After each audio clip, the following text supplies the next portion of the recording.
നമ്മുടെ വചന ശുശ്രൂഷയിലേക്ക് നമ്മൾ പ്രവേശിക്കുകയാണ്. ഇന്ന് നമുക്ക് വേണ്ടി ദൈവവചനം പങ്കുവച്ച് വ്യാഖ്യാനിക്കുന്നത് ബഹുമാനപ്പെട്ട ഫാദർ ഷിബിൻ വല്ലാട്ടുതുണ്ടത്തിലാണ്. അദ്ദേഹം TOR സന്യാസ സമൂഹത്തിൽപ്പെട്ട വ്യക്തിയാണ്. ശാന്തിഗിരി നോവിയേറ്റ് ഹൗസ് നോവിയേറ്ററായിട്ട് അദ്ദേഹം ശുശ്രൂഷ ചെയ്യുന്നു. അതുപോലെ ഈ കാലഘട്ടങ്ങളിൽ വിദേശ രാജ്യങ്ങളിലും കേരളത്തിൻ്റെ പല ഭാഗങ്ങളിലും ധ്യാന ശുശ്രൂഷകൾക്ക് വേണ്ടി പരിശുദ്ധാത്മാവ് അതിശക്തമായ രീതിയിൽ ഉപയോഗിക്കുന്ന വ്യക്തിയാണ് ഫാദർ ഷിബിൻ. അതുപോലെ വൈദികരുടെയും സന്യസ്തരുടെയും ധ്യാനങ്ങൾ തുടർച്ചയായി നടത്തിക്കൊണ്ടിരിക്കുന്നു. വചനമേഖലയിൽ ദൈവത്തിൻ്റെ പരിശുദ്ധാത്മാവ് അതിശക്തമായ രീതിയിൽ ഈ കാലഘട്ടങ്ങളിൽ ഉപയോഗിക്കുന്ന ഒരു യുവ വൈദികനെയാണ് പരിശുദ്ധാത്മാവ് നമുക്ക് വേണ്ടി കൂട്ടിക്കൊണ്ടുവന്നിരിക്കുന്നത്. കരങ്ങളടിച്ച് വലിയ സന്തോഷത്തോടു കൂടി നമുക്ക് ഈ വചനവേദിയിലേക്ക് അച്ഛനെ സ്വാഗതം ചെയ്യാം.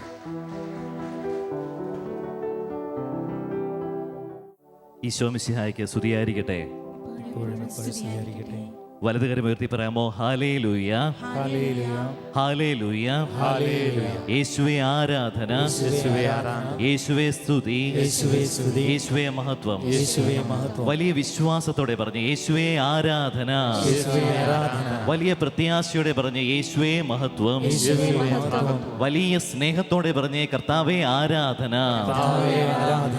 വിശ്വസിച്ചാൽ ദൈവത്തിന്റെ മഹത്വം ദർശിക്കുമെന്ന കർത്താവിന്റെ ആ ഒരു വാഗ്ദാനത്തിൽ ഉറച്ചുകൊണ്ട് പറഞ്ഞേ ഹല്ലേലൂയ, ഹല്ലേലൂയ, സന്തോഷത്തോടെ പറഞ്ഞേ ഹല്ലേലൂയ. നമുക്ക് എഴുന്നേറ്റ് നിന്ന് സുവിശേഷ വചനം ശ്രവിക്കാം. വിശുദ്ധ മത്തായി അറിയിച്ച നമ്മുടെ കർത്താവ് ഈശോ മിശിഹായുടെ പരിശുദ്ധ സുവിശേഷം, അധ്യായം 2:1 മുതലുള്ള തിരുവചനങ്ങൾ. ഹെരോദേസ് രാജാവിന്റെ കാലത്ത് യൂദയായിലെ ബെത്ലഹേമിൽ യേശു ജനിച്ചപ്പോൾ പൗരസ്ത്യദേശത്തു നിന്ന് ജ്ഞാനികൾ ജെറുസലേമിലെത്തി. അവർ അന്വേഷിച്ചു, എവിടെയാണ് യഹൂദന്മാരുടെ രാജാവായി ജനിച്ചവൻ? ഞങ്ങൾ കിഴക്ക് അവന്റെ നക്ഷത്രം കണ്ട് അവനെ ആരാധിക്കുവാൻ വന്നിരിക്കുകയാണ്. ഇത് കേട്ട് ഹെരോദേസ് രാജാവ് അസ്വസ്ഥനായി, അവനോടൊപ്പം ജെറുസലേം മുഴുവനും. അവൻ പ്രധാന പുരോഹിതന്മാരെയും ജനത്തിന്റെ ഇടയിലെ നിയമജ്ഞരെയും വിളിച്ചുകൂട്ടി, ക്രിസ്തു എവിടെയാണ് ജനിക്കുന്നതെന്ന് ചോദിച്ചു. അവർ പറഞ്ഞു, യൂദയായിലെ ബെത്ലഹേമിൽ. പ്രവാചകൻ എഴുതിയിരിക്കുന്നു, യൂദയായിലെ ബെത്ലഹേമേ, നീ യൂദയായിലെ പ്രമുഖ നഗരങ്ങളിൽ ഒട്ടും താഴെയല്ല. എൻ്റെ ജനമായ ഇസ്രായേലിനെ നയിക്കാനുള്ളവൻ നിന്നിൽ നിന്നാണ് ഉത്ഭവിക്കുക. നമ്മുടെ കർത്താവായ ഇരിക്കാം. ഈശോയില് ഏറെ സ്നേഹമുള്ളവരെ, 2025 എന്ന ഈ മനോഹര വർഷത്തിന് ഒരു വലിയ പ്രത്യേകതയുണ്ട്. നമുക്കെല്ലാവർക്കും അറിയാം, 2025 ജൂബിലി വർഷമായിട്ട് പ്രഖ്യാപിച്ചിരിക്കുകയാണ്. എന്തിൻ്റെ ജൂബിലി? നമ്മുടെ കർത്താവ് ഈശോ മിശിഹായുടെ മനുഷ്യാവതാരത്തിൻ്റെ ജൂബിലി വർഷം. നമുക്ക് എല്ലാവർക്കും അറിയാം. ഈ ഒരു ജൂബിലി വർഷത്തിൻ്റെ പ്രത്യേകത, അല്ലെങ്കിൽ നമ്മൾ കൂടുതലായിട്ട് പ്രാർത്ഥിക്കുകയും ധ്യാനിക്കുകയും സർവോപരി പഠിക്കുകയും ചെയ്യേണ്ടുന്ന വചനഭാഗങ്ങൾ എന്ന് പറയുന്നത് യേശുവിൻ്റെ തിരുപ്പിറവിയെ സംബന്ധിക്കുന്ന വചനഭാഗങ്ങളാണ്, അല്ലേ? അതായത് ഞാൻ പറയുന്നത് മത്തായിയുടെ സുവിശേഷം 1-2 അധ്യായങ്ങൾ, ലൂക്കായുടെ സുവിശേഷം 1-2 അധ്യായങ്ങൾ, യോഹന്നാൻ്റെ 1-ാമത്തെ അധ്യായം.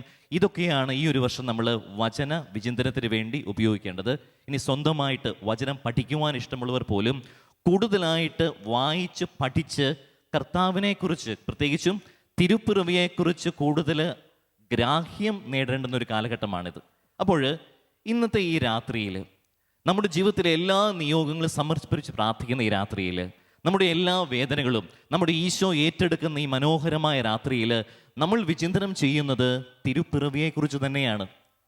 തിരുപ്പിറവിയെക്കുറിച്ച് വിചിന്തനം ചെയ്യുമ്പോൾ നിങ്ങൾ ഒരുപക്ഷെ ചിന്തിച്ചേക്കാം, ഇതെന്താണ് ക്രിസ്മസ് സന്ദേശമോ? ക്രിസ്മസ് സന്ദേശമൊന്നുമല്ല. ക്രിസ്മസ് കഴിഞ്ഞു പോയി നമുക്കറിയാം.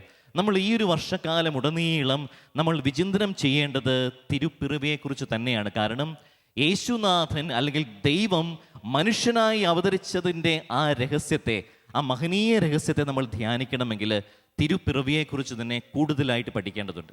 അപ്പോൾ ഈ വചനം ശ്രവിക്കുന്ന നമുക്ക് എല്ലാവർക്കും നമ്മൾ ഇന്ന് വിചിന്തന വിഷയമായിട്ട് എടുക്കുന്നത് നക്ഷത്രമാണ്. നക്ഷത്രം കേട്ടോ, വളരെ ലളിതമായ ഒരു ചിന്തയിൽ തുടങ്ങിയിട്ട് ഈ നക്ഷത്രം എപ്രകാരമാണ് നമ്മുടെ ജീവിതത്തിൻ്റെ വെളിച്ചമായിട്ട് മാറുന്നത്, ഇതിൻ്റെ ദൈവശാസ്ത്രപരമായ വശങ്ങൾ എന്തൊക്കെയാണ്, എങ്ങനെയാണ് ഈ വചനം നമ്മുടെ ജീവിതത്തിലേക്ക് പകർത്തി എഴുതുമ്പോൾ വലിയ വെളിച്ചമായിട്ട്, വലിയ പ്രകാശമായിട്ട് ക്രിസ്തുനാഥൻ്റെ തിരുപ്പിറവി എന്ന മഹനീയ രഹസ്യം മാറുന്നത് എന്നതിനെക്കുറിച്ച് നമ്മൾ പഠിക്കുവാൻ പോവുകയാണ് കേട്ടോ. വചനമാദ്യം നമ്മൾ പഠിക്കുന്നു, പിന്നെ എന്ത് ചെയ്യുന്നു? ജീവിതത്തിലേക്ക് പകർത്തി എഴുതുന്നു.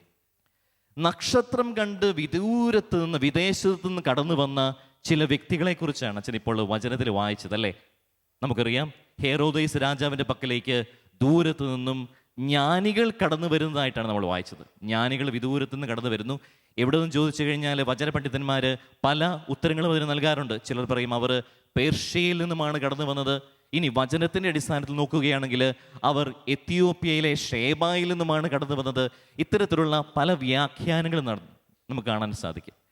എവിടെ നിന്നും കടന്നു വന്നുകൊണ്ട് ഒരു കുഴപ്പമില്ല. പക്ഷേ പ്രശ്നം, ഇവർ കടന്നു വന്നത് ആരാധിക്കുവാനാണ്. കണ്ടോ, വിദൂരത്ത് നിന്നും ഈ ജ്ഞാനികൾ ഈ നക്ഷത്രം എന്ന അടയാളം നോക്കിക്കൊണ്ട് വന്നത് എന്തിനു വേണ്ടിയാണ് കടന്നു വന്നത്? അവർ കടന്നു വന്നത് ആരാധിക്കുവാൻ. വളരെ പ്രധാനപ്പെട്ട ഒരു വചനമാണ്. അവർ കടന്നു വന്നത് ആരാധിക്കുവാൻ. പക്ഷേ നിർഭാഗ്യവശാൽ വന്നു പെട്ടത് ഹെറോദേസിന് മുൻപിലായിപ്പോയി. ഹെറോദേസിനെ കുറിച്ച് വചനത്തിൽ പറയുന്നു, അവർ അന്വേഷിച്ചു, എവിടെയാണ് യൂതന്മാരുടെ രാജാവായിട്ട് ജനിച്ചവൻ? ഞങ്ങൾ കിഴക്ക് നിന്ന് അവന് നക്ഷത്രം കണ്ട് അവനെ ആരാധിക്കുവാൻ വന്നിരിക്കുകയാണ്. ഇത് കേട്ട് ഹെറോദേസ് രാജാവ് അസ്വസ്ഥനായി എന്നാണ് വചനത്തിൽ പറയുന്നത്. ഈശോയിൽ ഏറെ സ്നേഹമുള്ളവരെ, വളരെ വിചിത്രമായ ഒരു ചിത്രമാണ് നമ്മളിപ്പോൾ ഇവിടെ കാണുന്നത്. ഒരു വശത്ത് വിദേശത്ത് നിന്നും കാതങ്ങൾ താണ്ടി, മൈലുകൾ താണ്ടിയിട്ട് ഈ ശിശുവിനെ, ദിവ്യ പൈതലിനെ ആരാധിക്കുവാനായിട്ട് കടന്നു വന്ന ജ്ഞാനികളെക്കുറിച്ച് നമ്മൾ കാണുന്നു. എന്നാൽ ഈ ജ്ഞാനികളുടെ സന്ദർശനത്തിൽ നക്ഷത്രം പ്രത്യക്ഷപ്പെട്ടു എന്ന് കേട്ടപ്പോഴത്തേക്കും അസ്വസ്ഥനായി തീർന്ന ഒരു മനുഷ്യൻ. ഈശോയിലേറെ സ്നേഹമുള്ളവരെ, നമ്മൾ ഓരോരുത്തരും ഈ മനുഷ്യ അവതാരത്തിൻ്റെ തിരുപ്പിറവിയുടെ 2025 വാർഷികം ആഘോഷിക്കുമ്പോൾ ഇത്തരത്തിൽ രണ്ട് തരം മനോഭാവമുള്ള വ്യക്തികളെ നമുക്ക് കാണുവാനായിട്ട് സാധിക്കും. എന്തൊക്കെയാണ് രണ്ട് തരം മനോഭാവങ്ങൾ? ഒന്ന്, ദൈവത്തെ ആരാധിക്കുവാനുള്ള മനോഭാവം.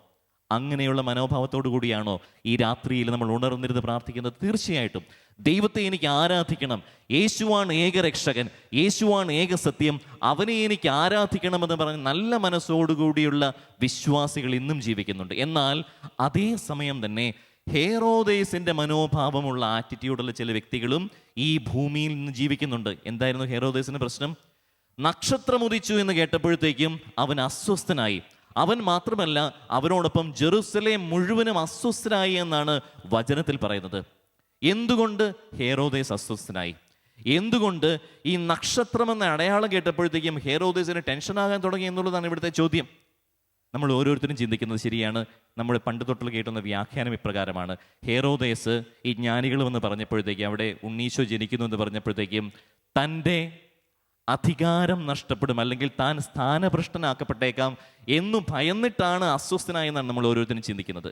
അതൊരു ലോജിക്കില്ലാത്തൊരു ചിന്തയാണെന്ന് ഞാൻ പറയുള്ളൂ. കാരണം ഹെറോദേസിന് അങ്ങനെ ടെൻഷൻ അടിക്കേണ്ട ആവശ്യമില്ല. കാരണം ഹെറോദേസിനെ സംബന്ധിച്ചിടത്തോളം അദ്ദേഹം അധികാരത്തിൽ കയറിയിട്ട് ഏകദേശം 40 വർഷമായിരുന്നു.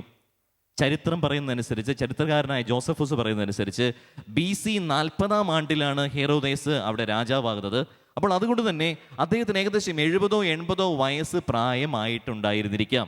അതുകൊണ്ട് തന്നെ ഈ ദിവ്യ പൈതൽ വളർന്ന് വലുതായിട്ട് അദ്ദേഹത്തെ സ്ഥാനഭ്രഷ്ടനാക്കുമെന്ന് ഒരിക്കലും അദ്ദേഹം ഭയന്നിട്ടുണ്ടാവില്ല.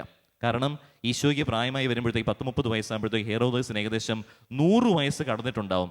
പിന്നെ എന്തുകൊണ്ടാണ് ഹെറോദേസ് അസ്വസ്ഥനായത്? പിന്നെ എന്തുകൊണ്ടാണ് ഹെറോദേസും അവിടെ ഉണ്ടായിരുന്ന സകലരും, പ്രത്യേകിച്ചും ജെറുസലേം നിവാസികളെല്ലാം അസ്വസ്ഥരായതെന്ന് ചോദിച്ചു കഴിഞ്ഞാൽ അതിൻ്റെ ഉത്തരം ലഭിക്കണമെങ്കിൽ പഴയ നിയമത്തിലേക്ക് നമുക്ക് യാത്ര ചെയ്യേണ്ടിയിരിക്കുന്നു. പ്രത്യേകിച്ചും സംഖ്യയുടെ പുസ്തകം 24-ാം അധ്യായം 17-18 തിരുവചനങ്ങൾ. അവിടെ ബാലാമിൻ്റെ ഒരു പ്രവചനമുണ്ട് കേട്ടോ. ബാലാമിൻ്റെ പ്രവചനം. ബാലാം പറയുന്നത് ഇപ്രകാരമാണ്: യാക്കോബിൽ നിന്ന് ഒരു നക്ഷത്രം ഉദിക്കും, ഇസ്രായേലിൽ ഒരു ചെങ്കോൽ ഉയരും, അത് മോവാബിൻ്റെ നെറ്റിത്തടം തകർക്കും. അതിനുശേഷം 18-ാമത്തെ തിരുവചനം നമ്മൾ വായിക്കുന്നു, ഏദോം അന്യാധീനമായിട്ട് മാറും. എന്താണ് വചനം പറയുന്നത്? യാക്കോബിൽ ഒരു നക്ഷത്രം ഉദിക്കും. അതെ, ഇതാ യാക്കോബിൽ, ഇസ്രായേലിൽ ഒരു നക്ഷത്രം ഉദിച്ചു കഴിഞ്ഞിരിക്കുന്നു. ഈ നക്ഷത്രം ഉദിച്ചു കഴിയുമ്പോൾ ആർക്കെന്ത് സംഭവിക്കുമെന്നാണ് വചനത്തിൽ പറയുന്നത്? ഏദോം അന്യാധീനമായിട്ട് മാറും. എന്താണ് ഏദോമിൻ്റെ പ്രശ്നം? ഏദോം അന്യാധീനമായിട്ട് മാറുമെന്ന് പറയുമ്പോൾ എന്തുകൊണ്ടാണ് ഹേറോദേസ് രാജാവ് അസ്വസ്ഥനാകുന്നതെന്ന് അറിയാമോ? ഈ ഹേറോദേസ് രാജാവ് ഏദോംകാരനായിരുന്നു. He was a citizen of Edom. ഇനി എന്താണ് ഏദോം, അല്ലെങ്കിൽ ആരാണ് ഏദോം നിവാസികൾ എന്ന് പറയുന്നത്? ഏദോം വംശജർ എന്ന് പറയുന്നത് പഴയ നിയമത്തിലെ ഏസാവിൻ്റെ സന്തതി പരമ്പരയിൽപ്പെട്ടവരാണ് ഈ ഏദോം നിവാസികൾ എന്ന് പറയുന്നത്. അപ്പോൾ ഈ ഹേറോദേസ് രാജാവ്, അദ്ദേഹത്തിൻ്റെ പിതാവായ ആൻറ്റിപാറ്ററൊക്കെയും ഇവരൊക്കെയും ഏസാവിൻ്റെ വംശത്തിൽപ്പെട്ട സന്തതി പരമ്പരയിൽപ്പെട്ടവരായതുകൊണ്ട് ഇവർക്ക് മുകളിൽ, ഇവരുടെ ശിരസിന് മുകളിൽ ഒരു വാൾ പോലെ തൂങ്ങിക്കിടന്നിരുന്നൊരു പ്രവചനമായിരുന്നു സംഖ്യയുടെ പുസ്തകത്തിലെ ബാലാമിൻ്റെ പ്രവചനം. എന്താണ് ബാലാമിൻ്റെ പ്രവചനം? ഏദോമിൻ്റെ അല്ലെങ്കിൽ ഏസാവിൻ്റെ സന്തതി പരമ്പരയുടെ ശത്രുക്കളായിരുന്ന ഇസ്രായേലിൽ ഒരു നക്ഷത്രം ഉദിക്കും. ഇസ്രായേലിൽ എന്ന് നക്ഷത്രം ഉദിക്കുന്നുവോ അന്ന് ഏസാവിൻ്റെ സന്തതി പരമ്പര അല്ലെങ്കിൽ ഏദോം നിവാസികൾ, ഏദോം വംശം അന്യാധീനപ്പെട്ടു പോകും. ഹേറോദേസിൻ്റെ കുടുംബം അന്യാധീനപ്പെട്ടു പോകുമെന്നൊരു ശക്തമായ പ്രവചനമുണ്ടായിരുന്നു. പ്രിയമുള്ളവരെ, ദൈവം തമ്പുരാന് ഇഷ്ടമില്ലാത്ത ഒരു വംശമായിരുന്നു ഏദോം വംശം എന്ന് പറയുന്നത്. അതിൻ്റെ കാര്യകാരണങ്ങളിലേക്ക് ഞാൻ പോകുന്നില്ല. പക്ഷേ ആമോസ് പ്രവാചകന്റെ 1-ാം അധ്യായം 11-ാം തിരുവചനം വായിക്കുമ്പോൾ അതിൻ്റെ ഉത്തരം നിങ്ങൾക്ക് കിട്ടും. ബൈബിൾ തുറന്ന് വായിച്ചാൽ മാത്രം മതി. അപ്പോൾ ദൈവത്തിന് ഇഷ്ടമില്ലാത്ത ശത്രുക്കളായിരുന്നു ഇവർ. സഹോദരങ്ങളായിരുന്നെങ്കിലും, ഇസ്രായേലും ഏദോം വംശജനും സഹോദരങ്ങളായിരുന്നെങ്കിലും ഇവർ ശത്രുതയിലാണ് കഴിഞ്ഞിരുന്നത്. അപ്പോൾ പ്രവചനം ഇതായിരുന്നു. എന്താണ് പ്രവചനം എന്ന് പറയാമോ? യാക്കോബിൽ ഒരു നക്ഷത്രം ഉദിക്കും. കണ്ടോ, യാക്കോബിൽ നക്ഷത്രം ഉദിച്ചു കഴിഞ്ഞാൽ, അതാ ഇസ്രായേൽ തന്നെയാണ് യാക്കോബ്. അവിടെ നക്ഷത്രം ഉദിച്ചു കഴിഞ്ഞാൽ ഏദോം നിവാസികൾ, അന്ധകാരത്തിൻ്റെ അടയാളമായിരുന്ന ഏദോം നിവാസികൾ, തിന്മയുടെ അടയാളമായിരുന്ന ഏദോം നിവാസികൾ, അതുപോലെ തന്നെ ദൈവം തമ്പുരാനെ കണ്ണെടുത്ത് കണ്ടുകൂടാതിരുന്ന ഏസാവിൻ്റെ സന്തതി പരമ്പരയിൽപ്പെട്ട ഈ ഏദോം നിവാസികൾ അവർ അന്യാധീനപ്പെട്ടു പോകും എന്ന ഒരു പ്രവചനമുണ്ടായിരുന്നു. ഈശോയിലേറെ സ്നേഹമുള്ളവരെ, ഇത് കേട്ടതുകൊണ്ടാണ് ഹേറോദേസ് അസ്വസ്ഥനായത്. അല്ലാതെ താൻ സ്ഥാനഭ്രഷ്ടനാക്കപ്പെട്ടേക്കാം എന്ന് ഓർത്തിട്ടല്ല ഹേറോദേസ് അസ്വസ്ഥനായത്. മറിച്ച് തൻ്റെ സന്തതി പരമ്പര, തൻ്റെ വംശം ഈ നക്ഷത്രം കണ്ടു കഴിയുമ്പോൾ അസ്വസ്ഥനാകേണ്ടിയിരിക്കുന്നു. കാരണം അവരുടെ മരണമണി മുഴങ്ങിക്കഴിഞ്ഞിരിക്കുന്നു. ഈ നക്ഷത്രം ഉദിക്കുന്നതോടുകൂടി ക്രിസ്തു എന്ന രക്ഷകൻ, ഏക സത്യദൈവം അവിടെ ഉദയം ചെയ്യുന്നതോടുകൂടി തിന്മയുടെ, അന്ധകാരത്തിൻ്റെ ശക്തികൾ അന്യാധീനപ്പെട്ടു പോകുമെന്ന ഒരു സുശക്തമായ പ്രവചനം, സുശക്തമായ സന്ദേശം നിലകൊള്ളുന്നത് തന്നെയാണ് ഹേറോദേസ് അസ്വസ്ഥനായത്.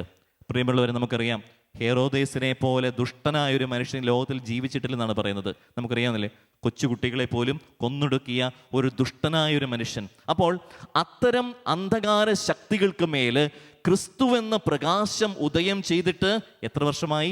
2025 വർഷമായി. അതാണ് നമ്മൾ തിരുപ്പിറവിയുടെ ജൂബിലിയായിട്ട് ആഘോഷിക്കുന്നത്. തിരുപ്പിറവിയുടെ മഹാജൂബിലിയായിട്ട് തിരുസഭാ മാതാവും തിരുസഭയിലെ എല്ലാ മക്കളും ചേർന്ന് ആഘോഷിക്കുന്നത്. അതുകൊണ്ട് തന്നെ നമ്മൾ എന്ത് ചെയ്യണമെന്നറിയാമോ? നമ്മൾ ഹേറോദേസിനോട് കൂട്ടുകൂടാതെ, ഹേറോദേസിനെ വിട്ടുപിടിച്ചിട്ട്, അന്ധകാര ശക്തികളെ വെറുത്തിട്ട് ഈ ജ്ഞാനികളോടൊപ്പം ചേരണം. അവരോടൊപ്പം ചേർന്നിട്ട് ക്രിസ്തുവിനെ അന്വേഷിച്ചിറങ്ങുക, ക്രിസ്തുവിനെ തേടിയിറങ്ങുക.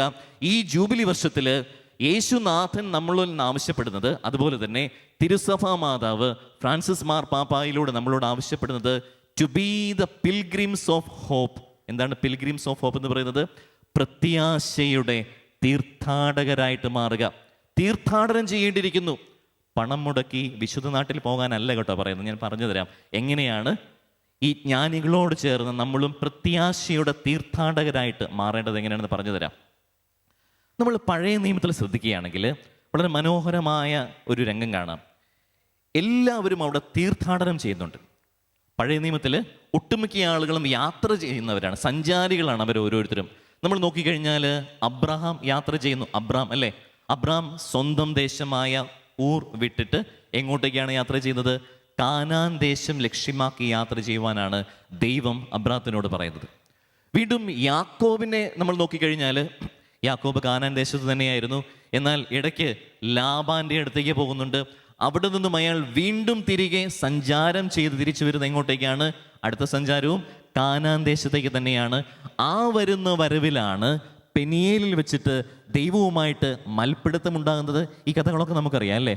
ഇനി അടുത്തത് മോശയുടെ നേതൃത്വത്തിൽ അടിമത്തത്തിലായിരുന്ന ഇസ്രായേൽ ജനം ഈജിപ്തിൽ നിന്നും യാത്ര ചെയ്തതും എങ്ങോട്ടേക്കാണ്? അവരും വരുന്നത് കാനാൻ ദേശത്തേക്ക് തന്നെയാണ്. പിന്നെ ബാബിലോണിലേക്കും അസീറിയയിലേക്കും പ്രവാസികളായിട്ട് പോയ ജനവും എസ്രായുടെയും നെഹമ്യായുടെയും ഒക്കെ നേതൃത്വത്തിൽ വീണ്ടും തിരികെ യാത്ര ചെയ്തു വരുന്നത് എങ്ങോട്ടേക്കാണ്? കാനാൻ ദേശത്തേക്കാണ്. അപ്പോൾ പഴയ നിയമത്തിലെ എല്ലാ യാത്രകളും എല്ലാ തീർത്ഥാടനങ്ങളും എങ്ങോട്ടേക്കാണ്? ഏത് ദേശം, ഏത് മണ്ണ് ലക്ഷ്യമാക്കിയാണ് യാത്ര ചെയ്യുന്നത്? കാനാൻ ദേശം. ഇംഗ്ലീഷിൽ ഒരു ചൊല്ലുണ്ട്, all roads lead to Rome. എന്താണ് അതിൻ്റെ അർത്ഥം? All roads lead to Rome എന്ന് പറഞ്ഞാൽ എല്ലാ പാതകളും റോമിലേക്ക്. പണ്ട് റോം ആയിരുന്നു ലോകത്തിൻ്റെ ഒരു അധികാര കേന്ദ്രമെന്ന് പറയുന്നത്. അധികാര സ്ഥിരാകേന്ദ്രം റോം ആയിരുന്നത് കൊണ്ട് എല്ലാ പാതകളും റോമിലേക്ക് എന്നൊരു ചൊല്ലുണ്ടായിരുന്നു. എന്നാൽ പഴയ നിയമത്തിൻ്റെ പശ്ചാത്തലത്തിൽ, ഇനി അതുമല്ലെങ്കിൽ വിശുദ്ധ ഗ്രന്ഥത്തിൻ്റെ പശ്ചാത്തലത്തിൽ നമ്മൾ നോക്കുമ്പോൾ ഞാൻ പറയും all roads lead to Canaan ദേശം. എല്ലാ പാതകളും എല്ലാ തീർത്ഥാടനങ്ങളും എല്ലാ സഞ്ചാരങ്ങളും ഏത് മണ്ണ്, ഏത് നാട്, ഏത് ദേശം ലക്ഷ്യമാക്കിയാണ് യാത്ര ചെയ്യുന്നത്? കാനാൻ ദേശം. കാരണം എന്താണെന്നറിയാമോ? എല്ലാവരും കടന്നു വരുന്ന ആ മണ്ണിലാണ് ദൈവം തമ്പുരാൻ സ്വന്തം പുത്രൻ്റെ ജന്മസ്ഥലം ഒരുക്കി വെച്ചിട്ടുണ്ടായിരുന്നത്. അതുകൊണ്ട് തന്നെയാണ് ക്രിസ്തു ജനിക്കുവാൻ പോകുന്ന മണ്ണായിരുന്നു കാനാൻ ദേശം. യേശുനാഥൻ്റെ തിരുപ്പിറവി നടക്കുവാൻ പോകുന്ന മണ്ണാണ് കാനാൻ ദേശം. അതുകൊണ്ട് തന്നെ ഈ പഴയ നിയമത്തിലെ യാത്രകളെല്ലാം നടക്കുന്നത് അല്ലെങ്കിൽ ലക്ഷ്യം വയ്ക്കുന്നത് എങ്ങോട്ടേക്കാണ്? ദൈവപുത്രൻ ജനിക്കുവാൻ പോകുന്ന മണ്ണിലേക്കാണ് എല്ലാവരും യാത്ര ചെയ്യുന്നത്. അബ്രഹാം യാത്ര ചെയ്യുന്നത് ക്രിസ്തു ജനിക്കുവാൻ പോകുന്നിടത്തേക്കാണ്. യാക്കോബ് യാത്ര ചെയ്യുന്നത്, അല്ലെങ്കിൽ ഇസ്രായേൽ യാത്ര ചെയ്യുന്നത് ക്രിസ്തുനാഥൻ ജനിക്കുവാൻ പോകുന്ന മണ്ണിലേക്കാണ്. മോശയും അടിമത്തത്തിലായിരുന്ന മനുഷ്യരും യാത്ര ചെയ്യുന്നത് എങ്ങോട്ടേക്കാണ്? ക്രിസ്തുനാഥൻ ജനിക്കുവാൻ പോകുന്ന മണ്ണിലേക്കാണ്. പഴയ നിയമത്തിലെ സകലരും യാത്ര ചെയ്യുന്നത് ക്രിസ്തു ജനിക്കുവാൻ പോകുന്ന കാനാൻ ദേശത്തേക്കാണ്. അതിൻ്റെ പിന്തുടർച്ചക്കാരായിട്ടാണ് ജ്ഞാനികളും യാത്ര ചെയ്യുന്നത്. ഈ രാജാക്കന്മാരും യാത്ര ചെയ്യുന്നത്. വിദൂരത്തായിരുന്ന ഇസ്രായേൽ നിവാസികൾ പോലും അല്ലായിരുന്ന, യഹൂദർ പോലും അല്ലായിരുന്ന, ആ നാട് അന്യമായിരുന്ന ഈ മനുഷ്യർ പോലും യാത്ര ചെയ്തു വരുന്നത് എന്ത് ലക്ഷ്യമാക്കിയാണ്? ഏത് ദേശം ലക്ഷ്യമാക്കിയാണ്? കാനാൻ ദേശം ലക്ഷ്യമാക്കിയാണ്. മറ്റൊരു വിധത്തിൽ പറഞ്ഞാൽ എല്ലാ യാത്രകളും, എല്ലാ തീർത്ഥാടനങ്ങളും, എല്ലാ സഞ്ചാരവും ആരെ ലക്ഷ്യമാക്കി വേണം? പറയാമോ? ക്രിസ്തുനാഥനെ. ഒറ്റ ഉത്തരമേ ഉള്ളൂ, വളരെ എളുപ്പമുള്ള ഉത്തരം. എൻ്റെയും നിൻ്റെയും ജീവിതത്തിൽ നടത്തുന്ന എല്ലാ യാത്രകളും, എല്ലാ തീർത്ഥാടനങ്ങളും, സഹനത്തിൻ്റെ മുഖം പേറിയുള്ള യാത്രകളും, ജീവിത ക്ലേശങ്ങൾ പേറിയുള്ള യാത്രകളും, കണ്ണീർ പൊഴിച്ചുള്ള യാത്രകളും, പ്രത്യാശയോടുള്ള യാത്രകളും, സഹനത്തിൻ്റെ എല്ലാ ക്ലേശങ്ങളെയും എല്ലാം വഹിച്ചുകൊണ്ടുള്ള യാത്രകളും, സ്നേഹത്തിൻ്റെ ഉറവ് പറ്റിയിട്ട് സ്നേഹം തേടിയിട്ടുള്ള യാത്രകളും എല്ലാം നീ നടത്തേണ്ടത് ക്രിസ്തുനാഥനെ ലക്ഷ്യമാക്കിക്കൊണ്ട് തന്നെയായിരിക്കണം. അതുകൊണ്ട് ഈ ജൂബിലി വർഷത്തിൽ 2025 തിരുസഭാ മാതാവും ഈശോയും എന്നിൽ നിന്നും നിങ്ങൾ ഓരോരുത്തരിൽ നിന്നും ആഗ്രഹിക്കുന്നത് ഈ യാത്രയാണ്, ഈ പലായനമാണ്, ഈ തീർത്ഥാടനമാണ്. We must seek Christ. നമ്മൾ ഓരോരുത്തരും നമ്മുടെ ജീവിതത്തിൽ എപ്പോഴും യേശുവിനെ അന്വേഷിച്ചിറങ്ങണം. കിട്ടുന്ന അവസരങ്ങളിലൊക്കെയും യേശുനാഥനെ അന്വേഷിച്ചിറങ്ങുക. കിട്ടുന്ന അവസരങ്ങളിലൊക്കെയും എവിടെയെല്ലാമാണോ അവിടെയൊക്കെയും ഞാൻ യേശുവിനെ അന്വേഷിക്കുക. എല്ലാ വഴികളും ക്രിസ്തുവിലേക്ക്, എല്ലാ വഴികളിലും ക്രിസ്തുനാഥൻ. ഇതായിരിക്കട്ടെ ജൂബിലി വർഷത്തിൽ നമ്മെ വഴി നടത്തുന്ന ഒരു മുദ്രാവാക്യം എന്ന് പറയുന്നത്. അതുകൊണ്ട് സ്നേഹമുള്ളവരെ, നമ്മളെ ഓരോരുത്തരെയും സഭ ക്ഷണിക്കുന്നത് ടു സീക്ക് ക്രൈസ്റ്റ്, ക്രിസ്തുനാഥനെ അന്വേഷിച്ചുള്ള യാത്രയ്ക്ക് വേണ്ടിയാണ്. അപ്പോൾ അബ്രാഹത്തോടൊപ്പം, മോശയോടൊപ്പം, ജ്ഞാനികളോടൊപ്പം നമ്മളൊക്കെയും ഈ അടയാളങ്ങൾ കണ്ടിട്ട് ക്രിസ്തുവിനെ അന്വേഷിച്ചിറങ്ങുക. എന്നാൽ പഴയ നിയമത്തിൽ മറ്റൊരു പ്രതിഭാസം കാണാൻ സാധിക്കും. എന്താണെന്നറിയോ? പ്രതിഭാസം, അടയാളങ്ങൾ ദൈവം കൊടുത്തിട്ട് നമ്മൾ ഈ യാത്ര ചെയ്യണമെങ്കിൽ സൈൻ ബോർഡുകൾ ആവശ്യമാണല്ലേ? ഒരു പുതിയ സ്ഥലത്തേക്ക് പോകുമ്പോൾ അടയാളങ്ങൾ നോക്കിയാണ് യാത്ര ചെയ്യേണ്ടത്. ദൈവം ആവശ്യത്തിലധികം അടയാളങ്ങൾ കൊടുത്തിട്ടും അനുദപിക്കാതെ, ക്രിസ്തുനാഥൻ്റെ ജന്മദേശം തേടാതെ അലഞ്ഞു തിരിഞ്ഞു പോയ നിരവധി ആളുകളുണ്ട്. അത് പഴയ നിയമത്തിൻ്റെ ആദ്യ അധ്യായങ്ങൾ തൊട്ട് ഇത്തരത്തിൽ അടയാളങ്ങൾ ഉണ്ടായിട്ടും വഴിതെറ്റി, ദിശ തെറ്റി യാത്ര ചെയ്ത നിരവധി പേരുണ്ട്. അതിലൊന്നാമത്തെ ആളാണ് കായേൻ, അല്ലേ? കായേന് ദൈവം അടയാളങ്ങൾ കൊടുക്കുന്നുണ്ട്. സ്വന്തം സഹോദരനായ ആബേലിലൂടെയാണ് ദൈവം കായേന് അടയാളം കൊടുക്കുന്നത്. പക്ഷേ വഴിതെറ്റിപ്പോയോ? തീർച്ചയായിട്ടും വഴിതെറ്റി. കണ്ടോ, ജീവിതത്തിൽ യേശുനാഥൻ അല്ലെങ്കിൽ ദൈവം തെളിച്ചു തരുന്ന ചില അടയാളങ്ങളുണ്ട്. വ്യക്തികളിലൂടെ, ജീവിത സാഹചര്യങ്ങളിലൂടെ, സഹനങ്ങളിലൂടെ, ദുഃഖ ദുരിതങ്ങളിലൂടെയൊക്കെയും അടയാളങ്ങൾ ദൈവം നൽകുമ്പോൾ വഴിതെറ്റിപ്പോകാതെ വീണ്ടും ക്രിസ്തുവിലേക്ക് കടന്നു വരുമ്പോഴാണ് ജീവിതം ഒരു തീർത്ഥാടനമായിട്ട് മാറുന്നത്, ക്രിസ്തു കേന്ദ്രീകൃതമായിട്ടുള്ള തീർത്ഥാടനമായിട്ട് മാറുന്നത്. വീണ്ടും പഴയ നിയമത്തിൽ ഫറവോയുണ്ട്. ഫറവോയ്ക്ക് ദൈവം നിരവധി അടയാളങ്ങൾ കൊടുത്തു. നമുക്കറിയാം, പുറപ്പാട് പുസ്തകം വായിക്കുമ്പോൾ നമുക്കറിയാം 10 അടയാളങ്ങൾ ഒന്നിനു പുറകെ ഒന്നായിട്ട് ദൈവം തമ്പുരാൻ കൊടുത്തിട്ടും അയാൾ മാനസാന്തരപ്പെടുന്നില്ല. അദ്ദേഹത്തിൻ്റെ സൈന്യം ചെങ്കടലിൽ മുങ്ങി നശിക്കുകയാണ് ഉണ്ടായത്. അതുകൊണ്ട് സ്നേഹമുള്ളവരെ, അടയാളങ്ങൾ കണ്ട് ക്രിസ്തുവിലേക്ക് മടങ്ങുക. ചിലപ്പോൾ ദൈവം നൽകുന്ന അടയാളങ്ങളൊക്കെ വളരെ വിചിത്രമായ അടയാളങ്ങളായിരിക്കാം, നൊമ്പരപ്പെടുത്തുന്ന അടയാളങ്ങളായിരിക്കാം, വേദനിപ്പിക്കുന്ന അടയാളങ്ങളായിരിക്കാം. പക്ഷേ എല്ലാ അടയാളങ്ങളും ക്രിസ്തുവിലേക്ക് നമ്മുടെ ശ്രദ്ധ ക്ഷണിച്ചില്ലെങ്കിൽ നമ്മളും ഇതുപോലെ തന്നെ നശിച്ചു പോകും. വീണ്ടും പഴയ നിയമത്തിൽ ദാവീദ് എന്ന അടയാളം കണ്ടിട്ടും അനുതപിക്കാതെ വഴിപിഴച്ചു പോയൊരു മനുഷ്യനായിരുന്നു സാവൂൾ രാജാവ്. അപ്പോൾ ഞാൻ വരച്ചു കാട്ടുന്ന ഈ ചിത്രം 2 വ്യത്യസ്ത ഗണം ആളുകളുടേതാണ്, അല്ലേ? ഒന്നാമത്തെ ഗണം ആളുകൾ എന്ന് പറഞ്ഞാൽ ദൈവം ജനിക്കുവാൻ പോകുന്ന, ക്രിസ്തുനാഥൻ ജനിക്കുവാൻ പോകുന്ന മണ്ണ് ലക്ഷ്യമാക്കി, ദൈവം കാണിച്ചു കൊടുത്ത അടയാളങ്ങൾ ലക്ഷ്യമാക്കി മുൻപോട്ട് പോയിട്ട് രക്ഷ കൈവരിച്ചവർ, അല്ലെങ്കിൽ ഐശ്വര്യം കൈവരിച്ചവർ. മറുവശത്ത് ദൈവം കാട്ടിക്കൊടുത്ത എല്ലാ അടയാളങ്ങളും, സൈൻ ബോർഡുകളും സൈൻ പോസ്റ്റുകളും ഒക്കെ പുറം തള്ളിയിട്ട്, അല്ലെങ്കിൽ പുറം കാലി കൊണ്ട് ചവിട്ടി മാറ്റിയിട്ട് സ്വന്തം ഇഷ്ടപ്രകാരം, സ്വന്തം ഹിതപ്രകാരം ജീവിച്ച് നശിച്ചു പോയവർ. ഈശോയിലേറെ സ്നേഹമുള്ളവരെ, നമ്മൾ ഓരോരുത്തരും ജീവിതത്തിൽ എപ്പോഴും ആഗ്രഹിക്കുന്ന ഒന്നാണ് ഐശ്വര്യം എന്ന് പറയുന്നത്, അല്ലേ? എല്ലാവർക്കും ഐശ്വര്യം വേണം. പണം വേണത്തിന് അതിനെക്കുറിച്ചല്ല ഇവിടെ പറയുന്നത്. പണം വേറെ, ഐശ്വര്യം വേറെ. പണമാണോ വേണ്ടത്, ഐശ്വര്യമാണോ വേണ്ടത്? ഈ രാത്രിയിലും ചിന്തിച്ച് നോക്കിക്കേ. നമുക്ക് ഓരോരുത്തർക്കും അനിവാര്യമായിട്ടുള്ളത് ഐശ്വര്യമാണ്. സമ്പത്തുണ്ടാകും, ഇഷ്ടംപോലെ കുമിഞ്ഞുകൂടി പണം വീട്ടിലുണ്ടാകും, ബാങ്ക് ബാലൻസ് ഉണ്ടാകും. പക്ഷേ വീട്ടിൽ ചെന്ന് കഴിഞ്ഞാൽ ഞാൻ പറയുന്ന കാര്യങ്ങൾ കേട്ട് ഒന്ന് പുഞ്ചിരിക്കാൻ സ്നേഹമുള്ളൊരു ഭാര്യ ഉണ്ടെങ്കിൽ ഞാൻ പറയും അതാണ് ഐശ്വര്യം എന്ന് പറയുന്നത്, അല്ലേ? ഈ ശുശ്രൂഷയെല്ലാം കഴിഞ്ഞ് സന്തോഷത്തോടുകൂടി സ്വഭാവനത്തിലേക്ക് മടങ്ങിക്കഴിഞ്ഞ് മനസമാധാനത്തോടുകൂടി കിടന്നുറങ്ങാനൊരു കിടപ്പാടമുണ്ടെങ്കിൽ ഞാൻ പറയും അതാണ് ഐശ്വര്യമുള്ള കുടുംബം എന്ന് പറയുന്നത്. നിന്റെ വേദനകൾ കേൾക്കുവാനായിട്ട്, നിനക്ക് കണ്ണീരുണ്ടാകുമ്പോൾ ആ കണ്ണീരൊപ്പാനായിട്ട് കൂടെ സ്നേഹമുള്ള ഒരു ജീവിത പങ്കാളിയുണ്ടെങ്കിൽ, നിന്നെ ശ്രവിക്കുന്ന പ്രിയപ്പെട്ട മക്കളുണ്ടെങ്കിൽ, നീ ആഗ്രഹിക്കുന്ന രീതിയിൽ, അല്ലെങ്കിൽ ദൈവം ആഗ്രഹിക്കുന്ന രീതിയിൽ ജീവിക്കുകയും പ്രവർത്തിക്കുകയും ചെയ്യുന്ന പൊന്നു മക്കളുണ്ടെങ്കിൽ ഞാൻ പറയും അതിനെയാണ് ഐശ്വര്യമെന്ന് പറയുന്നത്, കേട്ടോ. അതാണ് ഐശ്വര്യമെന്ന് പറയുന്നത്. അല്ലാതെ പണത്തിൻ്റെ പിന്നാലെ പോകുന്നതല്ല ഐശ്വര്യമെന്ന് പറയുന്നത്. ഐശ്വര്യം അത് കാലാകാലം നിലനിൽക്കും. പണം വരും പോകും, അല്ലേ? ഐശ്വര്യമാണ് നമുക്ക് ഏറ്റവും ആവശ്യം. എന്തുകൊണ്ടാണ് ഐശ്വര്യത്തിൻ്റെ കാര്യം പെട്ടെന്ന് എടുത്തിട്ടെന്നറിയാമോ? ഈ പഴയ നിയമത്തിൽ ദൈവത്തെ, അല്ലെങ്കിൽ ക്രിസ്തുവിനെ ശ്രദ്ധിച്ച് ക്രിസ്തു എന്ന ലക്ഷ്യവുമായിട്ട് മുന്നോട്ട് നീങ്ങിയ ഓരോ വ്യക്തികൾക്കും ദൈവം ഐശ്വര്യം നൽകുന്നുണ്ട്. അവർക്ക് സമ്പത്തും നൽകുന്നുണ്ട്, ആടുമാടുകളെ നൽകുന്നുണ്ട്, സർവോപരി ദൈവം അവരെ അനുഗ്രഹിക്കുന്നുണ്ട്. വാരിക്കോരി ഐശ്വര്യം കൊടുക്കുന്നുണ്ട്. നോഹയെ നോക്കുക, അബ്രാഹത്തെ നോക്കുക, യാക്കോബിനെ നോക്കുക, മോശയെ നോക്കുക. ഇവരുടെയൊക്കെ ജീവിതത്തിൽ ദൈവം ഐശ്വര്യം നൽകുമ്പോൾ തീർത്ഥാടനത്തിൽ വഴിതെറ്റിപ്പോയ ഈ വ്യക്തികൾ ആരൊക്കെയായിരുന്നു? ഫറവോ, കായേൻ, സാവൂൾ. ഇവരൊക്കെയും ഐശ്വര്യമില്ലാതെ, ദൈവകൃപയില്ലാതെ, വരപ്രസാദമില്ലാതെ സ്വയം നശിച്ച് മണ്ണോട് മണ്ണാകും. ഈശോയിലേറെ സ്നേഹമുള്ളവരെ, ഈ ജൂബിലി വർഷത്തിൽ ഈശോ നമ്മളിൽ നിന്നും ആഗ്രഹിക്കുന്നത്, അല്ലെങ്കിൽ നമ്മുടെയുമൊക്കെ ആഗ്രഹം എന്ന് പറയുന്ന ഐശ്വര്യം ഉണ്ടാകുക എന്നുള്ളത്. ഐശ്വര്യം, അതിന് ആവശ്യം വലിയ വലിയ കാര്യങ്ങളും ചെയ്യേണ്ടതില്ല. മറിച്ച് ഞാൻ ആയിരിക്കുന്ന അവസ്ഥയിൽ അവിടെ എല്ലായിടത്തും ഒരല്പം ക്രിസ്തു അവബോധം കലർത്തുക. ഞാൻ എന്ത് ചെയ്തു കഴിഞ്ഞാലും, എന്ത് പ്രവർത്തിച്ചു കഴിഞ്ഞാലും, ഏത് ശുശ്രൂഷയായിക്കൊള്ളട്ടെ, ഏത് തൊഴിൽ മേഖലയായിക്കൊള്ളട്ടെ, എല്ലായിടത്തും ക്രിസ്തു അവബോധം, എൻ്റെ ഈശോ എന്നോടൊപ്പം ഉണ്ട് എന്നൊരു വലിയ ബോധ്യത്തോടു കൂടി ഞാൻ മുൻപോട്ടേക്ക് നീങ്ങുമ്പോഴാണ് അവിടെ എനിക്ക് ഐശ്വര്യം ഉണ്ടാകുന്നത്.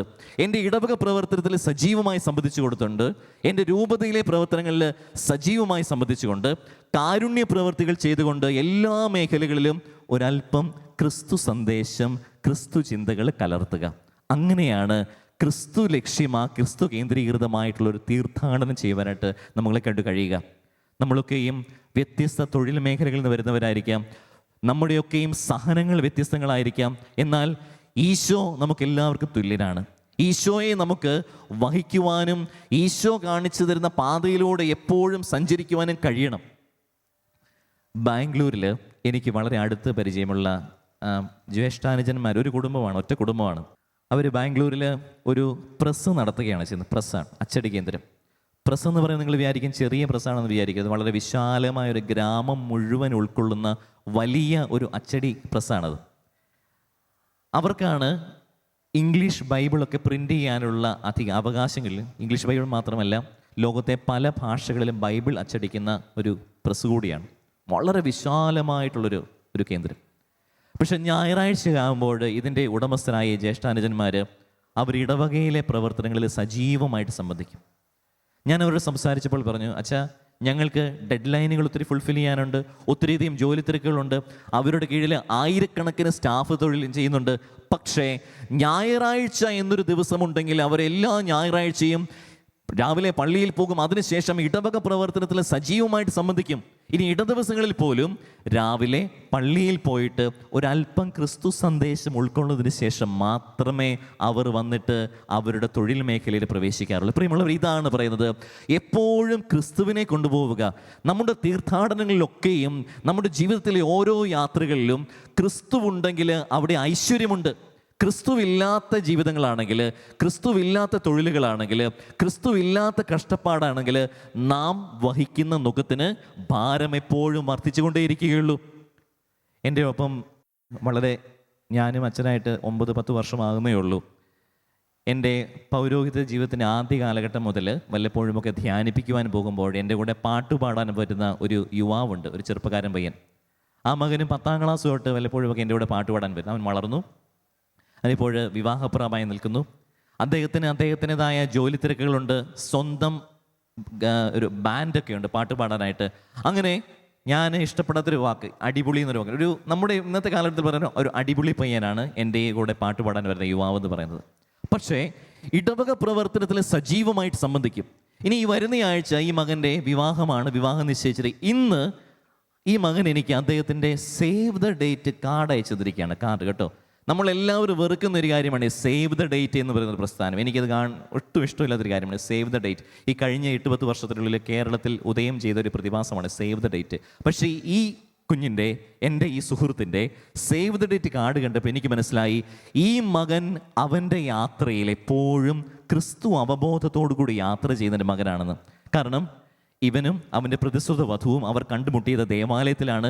രണ്ടുപേരും ഗായകരാണ്. അപ്പോൾ അവരുടെ സേവ് ദ ഡേറ്റ് ചിത്രങ്ങളൊക്കെയും ദേവാലയത്തിനുള്ളിലും വളരെ ഭക്തിയോടുകൂടി, അവളാണ് ഷാളൊക്കെ ഇട്ടിട്ടാണ്, നെറ്റൊക്കെ ഇട്ടിട്ട് അത്രമാത്രം ഭക്തിയോടും പവിത്രതയോടും കൂടിയുള്ള, എന്നിട്ട് എഴുതിയിരിക്കണം, we are getting engaged by God's grace, ദൈവകൃപയാൽ ഞങ്ങൾ വിവാഹിതരാകുവാനായിട്ട് പോകുന്നു. ആ ചിത്രങ്ങളൊക്കെയും ദേവാലയത്തിന് മുൻപിൽ, ദേവാലയ പരിസരത്ത് അൾത്താര പശ്ചാത്തലമാക്കിയിട്ട് അവർ പ്രാർത്ഥിക്കുന്ന ചിത്രങ്ങൾ, അവർ ഇരുവരും അൾത്താരയ്ക്ക് സമീപം നിന്ന് പാട്ടുപാടുന്ന ചിത്രങ്ങൾ. പ്രിയമുള്ളവരെ, ഇതൊക്കെയും നമ്മുടെ ജീവിത സാഹചര്യങ്ങളിൽ സാധ്യമാകണം. ഏത് മേഖലയിലായിക്കൊള്ളട്ടെ, ഏത് തൊഴിൽ ചെയ്യുന്നവരായിക്കൊള്ളട്ടെ, ഏത് സഹനം പേറുന്നവരായിക്കൊള്ളട്ടെ, എല്ലായിടത്തും നീ യാത്ര ചെയ്യുന്ന മേഖലയിൽ എല്ലായിടത്തും ആരെ കൊണ്ടുപോകണം? ക്രിസ്തുവിനെ കൊണ്ടുപോകണം.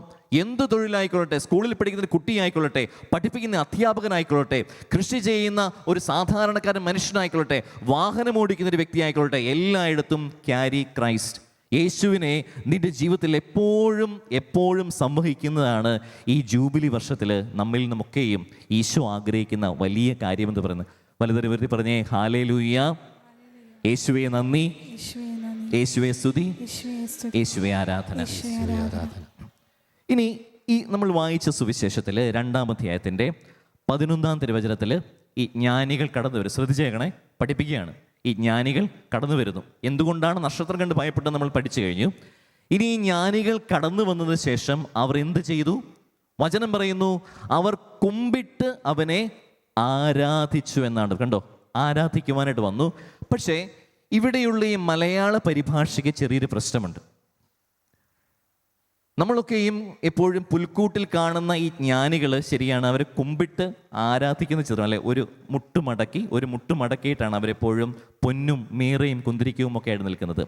പക്ഷേ യഥാർത്ഥത്തിൽ അവർ വെറുതെ മുട്ടുമടക്കി കുമ്പിട്ട് ആരാധിക്കുക മാത്രമായിരുന്നില്ല അവർ ചെയ്തത്.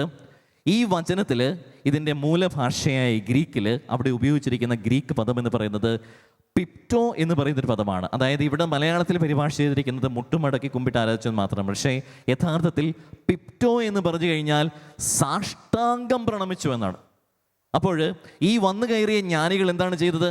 അവർ വെറുതെ ഒരു മുട്ടുമടക്കിയിട്ട് വെറുതെ കുമ്പിട്ട് ആരാധിക്കുകയാണ് ചെയ്തത്? അല്ല, അവർ ചെയ്തത് എന്താണ്?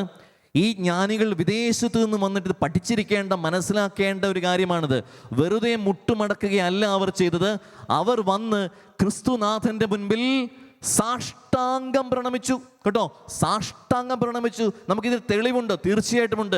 വിശുദ്ധ മത്തായിയുടെ സുവിശേഷത്തിൽ അങ്ങിങ്ങായിട്ട് ഈ പിപ്റ്റോ എന്ന ഗ്രീക്ക് പദം നമ്മൾ കാണുന്നിടത്തെല്ലാം സാഷ്ടാംഗം പ്രണമിച്ചു അല്ലെങ്കിൽ നിലം പതിച്ചു എന്നാണ്. ഇംഗ്ലീഷ് പറയുന്ന ഫെൽ ടു ദ ഗ്രൗണ്ട്, നിലത്തേക്ക് കൊണ്ട് വീണു എന്നാണ് പറയുന്നത്. അപ്പോൾ മുട്ടുമടക്കുക മാത്രമല്ല, ദൈവം തമ്പുരാന്റെ മുൻപിൽ, ഏക സത്യ ദൈവമായ ലോകത്തിന്റെ ഏക രക്ഷകനായ ക്രിസ്തുനാഥന്റെ മുൻപിൽ അവർ എന്താ ചെയ്തത്? സാഷ്ടാംഗം പ്രണമിച്ചു. പ്രിയമുള്ളവരെ, മത്തായിയുടെ സുവിശേഷത്തിൽ 4-ാം അധ്യായത്തിന്റെ 9-ാം തിരുവചനത്തിൽ സാത്താൻ, കേട്ടോ, സാത്താൻ ഡയലോഗ് അടിക്കുന്നു. സാത്താൻ വന്നിട്ട് ഈശോയോട് പറയാണ്, നീ എൻ്റെ മുൻപിൽ പിപ്റ്റോ, എൻ്റെ മുൻപിൽ എന്ത് ചെയ്യണം? സാഷ്ടാംഗം പ്രണമിച്ചാൽ ഈ കാണുന്നൊക്കെ നിനക്ക് എന്തരാന്ന് പറയുന്നത്. അവിടെയും ഉപയോഗിച്ചിരിക്കുന്ന പദം ഞാൻ പറഞ്ഞു വരുന്നത് സാഷ്ടാംഗം പ്രണമിക്കുക എന്നാണ്. വീണ്ടും മത്തായിയുടെ സുവിശേഷം തന്നെ 10-ാം അധ്യായത്തിൻ്റെ 29-ാം തിരുവചനത്തിൽ നമ്മൾ കാണുന്നത് നിലം പതിക്കുക എന്ന മലയാളത്തിൽ നമ്മൾ കാണുന്നുണ്ട്. നിലം പതിക്കുക. അവിടെയും ഉപയോഗിച്ചിരിക്കുന്ന ഗ്രീക്ക് പദം പിപ്റ്റോയാണ്. അതായത് നിലത്ത് വീഴുന്നതിനെ കുറിച്ചാണ് പറയുന്നത്. ഈശോയിലേറെ സ്നേഹമുള്ളവരെ, നമ്മൾ മനസ്സിലാക്കിയിട്ടൊരു കാര്യം, ഈ ജ്ഞാനികൾ അവർ വിദേശത്തു നിന്ന് ഏതോ ഒരു ദിക്കിൽ നിന്ന് കടന്നു വന്നിട്ട് നാളുകൾ യാത്ര ചെയ്തിട്ട് ഒരു പിഞ്ച് പൈതലിൻ്റെ മുൻപിൽ വന്നിട്ട് സാഷ്ടാംഗം പ്രണമിച്ചിട്ട് അവർ വിശ്വാസത്തോടുകൂടി ഏറ്റുപറയുകയാണ്, നീയാണ് ദൈവം, നീയാണ് രാജാവ്, നീയാണ് ഈ ലോകത്തിലെ ഏറ്റവും വലിയ ജ്ഞാനി എന്ന് ഏറ്റുപറയുകയാണ് ചെയ്യുന്നത്. ഞാൻ പറയുന്നു, ലോകത്തിലെ ആദ്യത്തെ വിശ്വാസ പ്രഘോഷണമായിരുന്നു അത്. മനുഷ്യൻ ക്രിസ്തുവിൻ്റെ മുൻപിൽ മുട്ടുമടക്കേണ്ടവനാണ്. മനുഷ്യൻ ക്രിസ്തുനാഥൻ്റെ മുൻപിൽ സാഷ്ടാംഗം വീണ് അവനെ ആരാധിക്കേണ്ടവനാണ്. അങ്ങനെ നടന്ന ആദ്യത്തെ വിശ്വാസ പ്രഘോഷണമായിരുന്നു ഈ പുൽക്കൂട്ടിൽ നമ്മൾ കാണുന്നത്. അതുകൊണ്ട് അടുത്ത തവണ ക്രിസ്മസ് ആഘോഷിക്കുമ്പോൾ ഈ മുട്ടുമടക്കി നിൽക്കുന്ന രാജാക്കന്മാരെ നമുക്ക് വേണ്ട, അല്ലേ? അതിന് പേര് എന്ത് ചെയ്യണം? പറഞ്ഞ് ഡിസൈൻ ചെയ്യിപ്പിക്കണം. നിങ്ങൾക്ക് വീണ് കിടക്കുന്ന രാജാക്കന്മാരെ. അങ്ങനെയായിരുന്നു ശരിക്കും പുൽക്കൂട്ടിൽ നടന്നത്. അവർ വന്നിട്ട് സാഷ്ടാംഗം പ്രണമിക്കുന്നു. ഈശോയിലേറെ സ്നേഹമുള്ളവരെ, ഇവിടെ നമ്മൾ കാണുന്നത് ക്രിസ്തുവാണ് ഏക സത്യ ദൈവമെന്ന ഒരു വലിയ പ്രഘോഷണമാണ്. ഈ 2025-ാം ആണ്ടിൽ ഞാനും നിങ്ങളുമൊക്കെ യാതൊരു ഭയവും കൂടാതെ പ്രഘോഷിക്കേണ്ടുന്ന ഒരു സത്യമാണ്, ഒരു വിശ്വാസ സത്യമാണ് ഏത്? ക്രിസ്തുവാണ് ഏക സത്യ ദൈവം, ക്രിസ്തുവാണ് രക്ഷ, ക്രിസ്തുവിലാണ് രക്ഷ. പക്ഷെ എന്തുകൊണ്ടോ ഇന്ന് അത് പറയുവാനായിട്ട് നമുക്കൊക്കെ മടിയാണ്. നമ്മൾ ആരെയൊക്കെയോ ഭയക്കുന്നു, ആരെയൊക്കെയോ നമ്മൾ പ്രീഡിപ്പിക്കുവാനായിട്ട് നോക്കുന്നു. 2000-ാം ആണ്ടിൽ നമ്മളൊക്കെയും ക്രിസ്തുവാണ് ഏകസത്യ ദൈവം എന്ന് പറഞ്ഞു. പക്ഷേ 25 വർഷങ്ങൾ കൊണ്ട് എൻ്റെ ഒരു നോട്ടത്തിൽ സഭയിൽ സംഭവിച്ചിരിക്കുന്നത്, തിരുസഭയിലെ ഓരോ കുടുംബങ്ങളിലും ഓരോ ഇടവകയിലും സംഭവിച്ചിരിക്കുന്ന ഒരു വലിയ കുറവ് എന്ന് പറയുന്നത്, ഇന്ന് ഈ വിശ്വാസ സത്യം പരസ്യമായിട്ട് പ്രഖ്യാപിക്കുവാനായിട്ട് ഞങ്ങൾ പുരോഹിതരെ കൊണ്ട് കഴിയാതെ പോകുന്നുണ്ട്. ആരെയൊക്കെയോ പേടിയാ. യേശുവാണ് ഏകസത്യ ദൈവമെന്ന് പറയുവാനായിട്ട് ഭയചകിതരായിട്ടിരിക്കുന്ന, പേടിച്ചരണ്ടിരിക്കുന്ന ഞങ്ങൾ കുറച്ച് പുരോഹിതരുണ്ട്. അതുകൊണ്ട് തന്നെ ഇടവകകളിലും കുടുംബങ്ങളിലുമൊന്നും ഈ ഒരു വിശ്വാസ പ്രഘോഷണം, ക്രിസ്തുനാഥൻ്റെ മുൻപിൽ സാഷ്ടാംഗം പ്രണമിച്ചിട്ട് യേശുവേ നീയാണ് സത്യം, നീയാണ് രക്ഷകൻ, നീയാണ് ഏക ദൈവമെന്ന് പറയുവാനായിട്ട് നമ്മളെ കൊണ്ട് കഴിയുന്നില്ല. നമ്മൾ വിചാരിക്കുന്നത് എന്താണെന്നറിയാമോ? യേശുവാണ് ഏക ദൈവമെന്ന് പറയുമ്പോൾ ആരെയൊക്കെയോ നമ്മൾ മുറിപ്പെടുത്തുന്നു, വേദനിപ്പിക്കുന്നു എന്നാണ്. അല്ല, അതല്ല സത്യം. യേശുവാണ് ഏക സത്യ ദൈവമെന്ന് പറയുമ്പോൾ കൂടുതൽ ഐക്യം സഭയിലും സമൂഹത്തിലും ഉണ്ടാകുന്നു. അതിൻ്റെ കാരണമെന്ന് പറയുന്നത് ഗലാത്യക്കാർക്ക് എഴുതിയ ലേഖനം 3-ാം അധ്യായത്തിൻ്റെ 28-ാം തിരുവചനത്തിൽ പൗലോസ്ലീഹ നമ്മളോട് പറയുന്നുണ്ട്, യേശുവാണ് ഏക സത്യത. കാരണം യേശുവിൽ അവനെന്നോ ഇവനെന്നോ അവളെന്നോ ഇവളെന്നോ ഒന്നുമില്ല, എല്ലാവരും തുല്യരാണല്ലേ. യേശുവിൽ യഹൂദനെന്നോ ഗ്രീക്കുകാരനെന്നുണ്ടോ? ഇല്ല. യേശുവിൽ യഹൂദനെന്നോ ഗ്രീക്കുകാരനെന്നോ എല്ലാവരും ഒന്നാണ്. അടിമയെന്നോ സ്വതന്ത്രനെന്നോ ഇല്ല, പുരുഷനെന്നോ സ്ത്രീയെന്നോ ഇല്ല. നിങ്ങളെല്ലാവരും യേശു ക്രിസ്തുവിൽ ഒന്നാണ്. പ്രിയമുള്ളവരെ, ഈ ജൂബിലി ആഘോഷിക്കുന്ന ഈ ഒരു കാലഘട്ടത്തിൽ നമ്മൾ ഓരോരുത്തരും സവിനയം, അതുപോലെ തന്നെ സുശക്തമായിട്ട് ജീവിതം കൊണ്ടും അധരം കൊണ്ടും ഏറ്റുപറയേണ്ടുന്ന ഒരു യാഥാർത്ഥ്യമാണ്, ഒരു സത്യമാണ്. എന്ത്? യേശുവാണ് ഏക സത്യദൈവം. ഇത് പറഞ്ഞു കഴിഞ്ഞാലേ, ഇത് അധരം കൊണ്ടും ജീവിതം കൊണ്ടും ഏറ്റുപറഞ്ഞു കഴിഞ്ഞാലേ നമ്മുടെയൊക്കെ കുടുംബത്തിലും ഇടവകകളിലും രൂപതകളിലും തിരുസഭയിലും വിടുതൽ ലഭിക്കുകയുള്ളൂ. വിടുതൽ. കാരണം ഈ കഴിഞ്ഞ 25 വർഷം, ഞാൻ പറയുന്ന 25 വർഷം എന്ന് പറയുന്നത് ജൂബിലി ആദ്യം ആഘോഷിച്ച 2000 ആണ്ട്, ഇപ്പോൾ 2025 ആണ്ട്. ഈ 25 വർഷത്തിനുള്ളിൽ എത്രമാത്രം ഭിന്നതയാണ് നിലനിൽക്കുന്നത് അല്ലേ? നമ്മുടെ കുടുംബത്തിനുള്ളിൽ, ഇടവകയിൽ ചെന്നാൽ അവിടെ, ഇനി വാർഡ് പ്രാർത്ഥനകളിൽ ചെന്നാൽ അവിടെ, എല്ലായിടത്തും പച്ച മലയാളത്തിൽ പറഞ്ഞാൽ തമ്മിത്തല്ലാണ്. ക്രിസ്ത്യാനികൾ തമ്മിൽ ഭയങ്കരമായിട്ടുള്ള ഭിന്നതയുണ്ട്, രൂക്ഷമായ ഭിന്നത, എന്തെന്നില്ലാത്ത ശത്രുത. ഇതിനുള്ളൊരു ഒറ്റ കാരണമേ ഉള്ളൂ, ക്രിസ്തുനാഥൻ ഏക സത്യദൈവമാണ് എന്ന് പ്രഘോഷിക്കുവാൻ കുടുംബങ്ങളും വൈദികരും ഇടവകകളും മറന്നുപോയിരിക്കുന്നു. ഈ 2025 ആണ്ടിലെ ഈശോനാഥൻ ആഗ്രഹിക്കുന്നത്, തിരുസഭ ആഗ്രഹിക്കുന്നത്, ഈ ഒരു സത്യം നല്ല ആർജവത്തോടും വലിയ തിരിച്ചറിവോടും വലിയ ബോധ്യത്തോടു കൂടി പരസ്യമായിട്ട് പ്രഘോഷിക്കുക. അതുവഴിയായിട്ട് മുറിവേറ്റിരിക്കുന്ന കുടുംബ ബന്ധങ്ങൾ, തകർന്നടിയുന്ന ഇടവക ബന്ധങ്ങൾ, അങ്ങനെ ഭിന്നിച്ചു നിൽക്കുന്ന സമൂഹങ്ങൾ വീണ്ടും ക്രിസ്തുവിൽ ഒന്നായിട്ട് മാറണം. പറഞ്ഞേ ഹല്ലേലൂയ. വലതുകരം ഉയർത്തി പറഞ്ഞേ യേശുവേ നന്ദി, യേശുവേ ആരാധന. കരങ്ങൾ താഴ്ത്താം.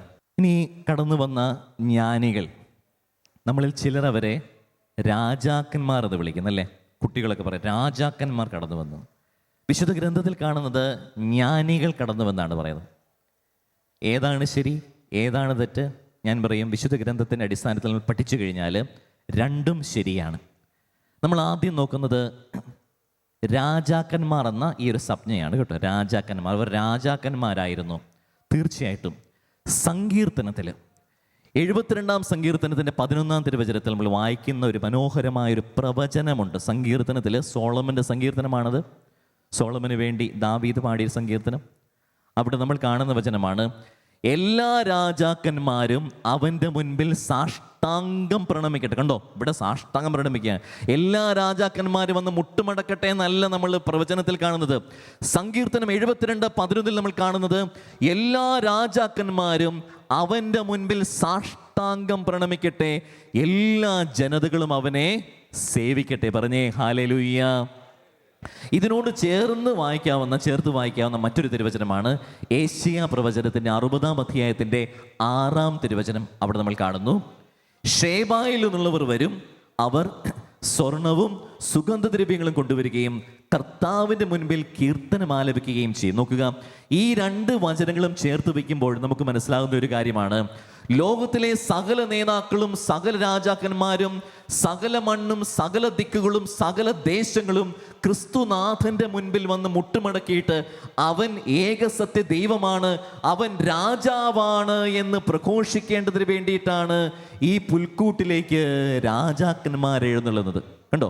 അപ്പോൾ സങ്കീർത്തനത്തിൻ്റെ പശ്ചാത്തലത്തിൽ, സങ്കീർത്തനം 72:11 പശ്ചാത്തലത്തിലും ഏശയ്യാ പ്രവചനത്തിൻ്റെ 60-ാം അധ്യായത്തിൻ്റെ 6-ാം തിരുവചനത്തിൻ്റെ പശ്ചാത്തലത്തിൽ നമ്മൾ വായിക്കുമ്പോൾ മനസ്സിലാകുന്നു, ഈ കടന്നു വന്നവർ തീർച്ചയായിട്ടും ആരായിരുന്നു? രാജാക്കന്മാരാണ്. കാരണം എന്തുകൊണ്ട് അവർ രാജാക്കന്മാർ കടന്നു വന്നു? കാരണം ജനിക്കുന്നത് രാജാക്കന്മാരുടെ രാജാവാണ്. നമ്മൾ പറയുന്നത് രാജാധിരാജനാണ്. ഈ പ്രപഞ്ചത്തിൻ്റെയും ഈ ലോകത്തിൻ്റെയും എല്ലാത്തിൻ്റെയും രാജാവാണ്. ഫിലിപ്പിയർക്ക് എഴുതപ്പെട്ട ലേഖനത്തിൻ്റെ 2-ാം അധ്യായത്തിൻ്റെ 10-ാം തിരുവചനത്തിൽ പറയുന്നത് പോലെ, യേശുവിൻ്റെ നാമത്തിന് മുൻപിൽ സ്വർഗത്തിലും ഭൂമിയിലും പാതാളത്തിലുമുള്ള സകലരും മുട്ടുമടക്കുന്നതിന് വേണ്ടിയിട്ടാണ് ഈ രാജാക്കന്മാരെ ദൈവം പുൽക്കൂട്ടിൽ കൊണ്ടുവരുന്നത്. അപ്പോൾ ഈ ജൂബിലി വർഷത്തിൽ നമ്മൾ മനസ്സിലാക്കുക, ഒരൊറ്റ രാജാവേ ഉള്ളൂ കേട്ടോ. ഒരൊറ്റ രാജാവുള്ളൂ. ഞാൻ പറയുന്നതിന് കാരണം, നമുക്കൊക്കെ ഒത്തിരി രാജാക്കന്മാരുണ്ട് നമ്മുടെ സ്വന്തം ജീവിതത്തിലല്ലേ? നമ്മൾ പൊന്നും മീറയും കുന്തിരിക്കവും ഒക്കെ കൊടുത്ത് പരിപോഷിപ്പിച്ച് താലോലിച്ച് വളർത്തുന്ന ഒത്തിരി രാജാക്കന്മാർ നമ്മുടെ കൂടെയുണ്ട്.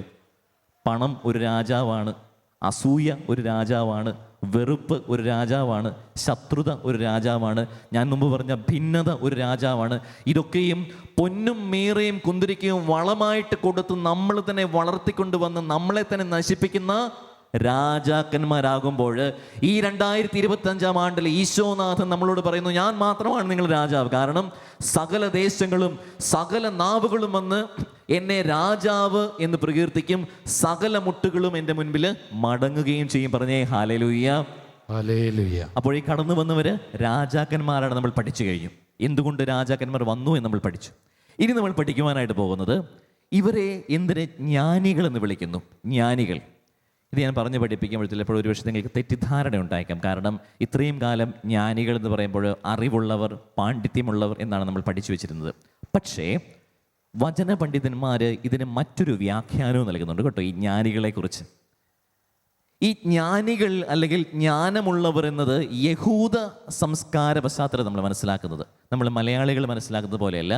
യഹൂദർ മനസ്സിലാക്കിയ ജ്ഞാനം അത് ലൗകികമായ ജ്ഞാനമാണ്. ഈ ജ്ഞാനികൾ കടന്നു വരുന്നു എന്ന് പറയുമ്പോൾ യഹൂദർ മനസ്സിലാക്കിയത് എന്താണെന്ന് അറിയാമോ? ദാനിയേലിൻ്റെ പുസ്തകത്തിൽ ചില ജ്ഞാനികളുണ്ട്. ദാനിയേൽ പുസ്തകത്തിൽ 1-ാം അധ്യായത്തിൽ 20-ാം തിരുവചനത്തിൽ 2:2, 4, 6 മുതൽ 7 അങ്ങനെ ദാനിയേലിൻ്റെ പുസ്തകത്തിൽ നിരവധി സ്ഥലങ്ങളിൽ ഈ ജ്ഞാനികൾ കടന്നു വരുന്നുണ്ട്. ഈ ജ്ഞാനികളുടെ പ്രശ്നം എന്താണെന്ന് അറിയാമോ? ദാനിയേൽ പ്രവാചകനെ നഖശികാന്തം ശക്തിയുക്തം എതിർത്ത വ്യക്തികളാണ് അന്നത്തെ ജ്ഞാനികൾ എന്ന് പറയുന്നത്. അപ്പോൾ വചനത്തിൽ കാണുന്ന വളരെ രസകരമായ കാര്യമാണ്. ഈ ജ്ഞാനികൾ ആരൊക്കെയായിരുന്നു അറിയാമോ? മന്ത്രവാദികൾ, ആഭിചാരകന്മാർ, ജ്യോത്സ്യന്മാർ, ക്ഷുദ്രപ്രയോഗക്കാർ, ഇവരൊക്കെയാണ് ഈ യഹൂദ സംസ്കാരത്തിലെ ജ്ഞാനികൾ എന്നറിയപ്പെട്ടിരുന്നത്. ദാനിയേലിൻ്റെ പുസ്തകത്തിൽ 1-ാം അധ്യായത്തിൽ 2-ാം തിരുവചനത്തിലൊക്കെയാണ് അവിടെ ഇവിടെയൊക്കെ ആയിട്ട് ഈ വ്യക്തികളാണ് ദാനിയേൽ പ്രവാചകനെ എപ്പോഴും എതിർത്തുകൊണ്ടിരുന്നത്, എപ്പോഴും തകർക്കുവാനായിട്ട് പരിശ്രമിച്ചു കൊണ്ടിരുന്നത്. ഈശോയിലേറെ സ്നേഹമുള്ളവരെ, അപ്പോൾ ജ്ഞാനികൾ വന്നിട്ട് മുട്ടുമടക്കുന്നു എന്ന് പറയുമ്പോൾ, അല്ലെങ്കിൽ ജ്ഞാനികൾ വന്ന് ക്രിസ്തുനാഥൻ്റെ മുൻപിൽ സാഷ്ടാംഗം പ്രണമിക്കുന്നു എന്ന് പറയുമ്പോൾ അതിൻ്റെ അർത്ഥം എന്താണ്? നമ്മൾ ഭയപ്പെടുന്ന പലരും, പലതും, പല ശക്തികളും പോലും ക്രിസ്തുനാഥൻ്റെ മുൻപിൽ മുട്ടുകുത്തുന്നു. എന്തൊക്കെയാണ്? മന്ത്രം, കൂടോത്രം, ഏലസ്, ചരട്, ഇങ്ങനെ കുറേ സാധനങ്ങളുണ്ടല്ലേ. ഇതിനോടൊക്കെ ഭയങ്കര ഭയമാണ്. പലപ്പോഴും ക്രിസ്ത്യാനികൾക്ക് ഇത് ഭയമായിട്ട് തുടങ്ങിയിട്ട് ഇതൊരു ആരാധനയായിട്ട് പരിണമിക്കാറുണ്ട്. എൻ്റെ ദൈവമേ, എന്ത് പേടിയാണ്! ആരാണ്ടോ വന്നിട്ട് എൻ്റെ പറമ്പിൽ മുട്ട കുഴിച്ചിട്ട് മുട്ടത്തോട് കണ്ടു എന്ന് പറഞ്ഞിട്ട് ഭയചകിതരാകുന്ന ക്രൈസ്തവരെ ഞാൻ കണ്ടിട്ടുണ്ട്. ഞാൻ ചോദിക്കാറുണ്ട്, നിങ്ങൾ എന്തിന് ഭയപ്പെടണം? വിശുദ്ധ കുർബാനയുടെ ശക്തിയിൽ നിങ്ങളോടുകൂടെ, ജപമാലയുടെ ശക്തിയിൽ നിങ്ങളോടുകൂടെ, മാമോനീസയുടെ വെള്ളം ശിരസിൽ വീണവരല്ലേ നമ്മൾ ഓരോരുത്തരും. പിന്നെ എന്തുകൊണ്ട് കൂടോത്രം, മന്ത്രവാദം, ക്ഷുദ്രശക്തികൾ ഇതിനെയൊക്കെ ഭയപ്പെട്ട് ജീവിക്കുന്നു? എന്തിനാണ് ഇതിനെയൊക്കെ ഭയപ്പെടുന്നത്? ക്രിസ്തുവിൽ വിശ്വാസമില്ലാത്തത് കൊണ്ട് തന്നെയാണ്. ചിലപ്പോൾ ഞങ്ങൾ അച്ഛന്മാരുടെ അടുത്ത് ഇങ്ങനെ പല കേസുകൾ വരാറുണ്ട്. ഒരിടത്ത് ഒരു ഇടവകയിൽ ധ്യാനിപ്പിച്ചതിന് ശേഷം ഒരു ചേട്ടന് ഭക്തി മൂത്തിട്ട് ഇടയ്ക്കിടയ്ക്ക് എൻ്റെ ആശ്രമത്തിൽ എന്നെ കാണാൻ വരുമായിരുന്നു. ഞാൻ വളരെ കാര്യമായിട്ട് അദ്ദേഹത്തെ സ്വീകരിക്കും. അപ്പോൾ ഇടയ്ക്ക് വരുമ്പോൾ വെള്ളമൊക്കെ ആയിട്ട് വരും, വെഞ്ചരിച്ച് കൊടുക്കും. ജപമാല കൊണ്ടുവരും, വെഞ്ചരിച്ച് കൊടുക്കും. വരുമ്പോൾ എന്തെങ്കിലുമൊക്കെ സാധനം കൊണ്ടുവരും, വെഞ്ചരിച്ച് കൊടുക്കണം. ഞാൻ വലിയ സ്നേഹത്തോടു കൂടി കൊണ്ടുവരും. അപ്പോൾ അതൊക്കെ അദ്ദേഹത്തിൻ്റെ പെരുമാറ്റത്തിൽ ഇതൊരു സംശയം തോന്നിയിട്ട് ഞാൻ അദ്ദേഹത്തെക്കുറിച്ചൊരു പഠനം നടത്തി നോക്കിയപ്പോൾ ഞാൻ പഠിച്ചൊരു കാര്യം, എൻ്റെ അടുത്തും വരാറുണ്ട്, ആ നാട്ടിലുള്ള മറ്റ് മന്ത്രവാദികളുടെ അടുത്ത് അദ്ദേഹം പോകാറുണ്ട്. മറ്റ് ഈ ആഭിചാര പ്രവൃത്തി, ക്ഷുദ്രൊക്കെ ചെയ്യുന്ന കുറേ ആൾക്കാരൊക്കെ ഉണ്ടല്ലോ, അവരുടെ അടുത്തും അദ്ദേഹം പോകാറുണ്ട്. അപ്പോൾ ആർക്കാണ് ശക്തി എന്ന് അദ്ദേഹം പരീക്ഷിച്ച് നോക്കുന്നതാണ്. അപ്പം ഞാൻ വെറും ഒരു കൂടോത്രക്കാരൻ, അല്ലേ, വെറും ഒരു മന്ത്രവാദി, ക്രിസ്ത്യൻ മന്ത്രവാദിയായിട്ട് ഞാനിങ്ങനെ ഇരിക്കുന്നു. ഞാൻ പറഞ്ഞു നടക്കില്ലെന്ന് പറഞ്ഞു.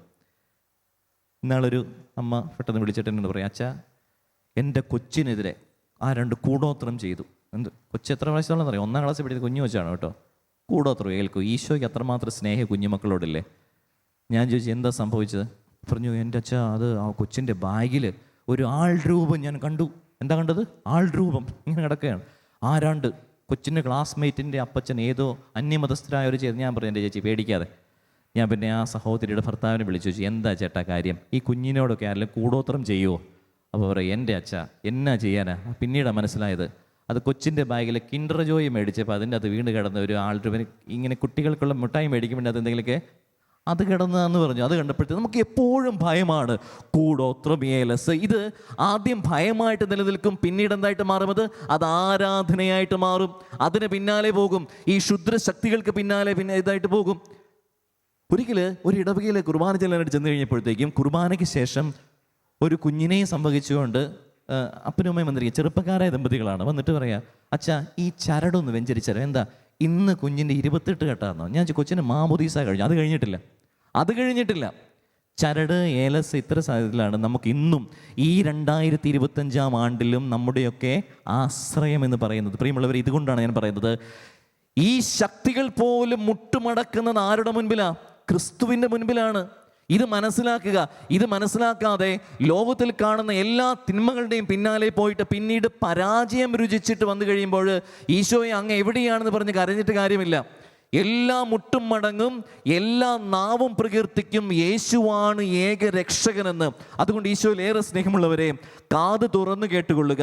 യേശുവിൻ്റെ സന്നിധിയിലേക്ക്, ഉണ്ണീശോയുടെ സന്നിധിയിലേക്ക് കടന്നു വന്നവർ, അവർ ജ്ഞാനികളാണെങ്കിൽ, യഹൂദ സംസ്കാരത്തിൻ്റെ പശ്ചാത്തലത്തിൽ നമ്മൾ വായിക്കുമ്പോൾ ഈ മന്ത്രവാദികളും ക്ഷുദ്രശക്തികളുടെ പിന്നാലെ പോകുന്നവരും കൂടോത്രക്കാരും ഏലസുമൊക്കെ ഇവരൊക്കെയും വന്ന് അടിയറവ് പറയുന്ന രംഗം കൂടിയാണ് നമ്മൾ പുൽക്കൂട്ടിൽ കാണുന്നത്. പറഞ്ഞേ ഹല്ലേലൂയ, ഹല്ലേലൂയ. വിശ്വാസത്തോടെ പറഞ്ഞേ ഹല്ലേലൂയ.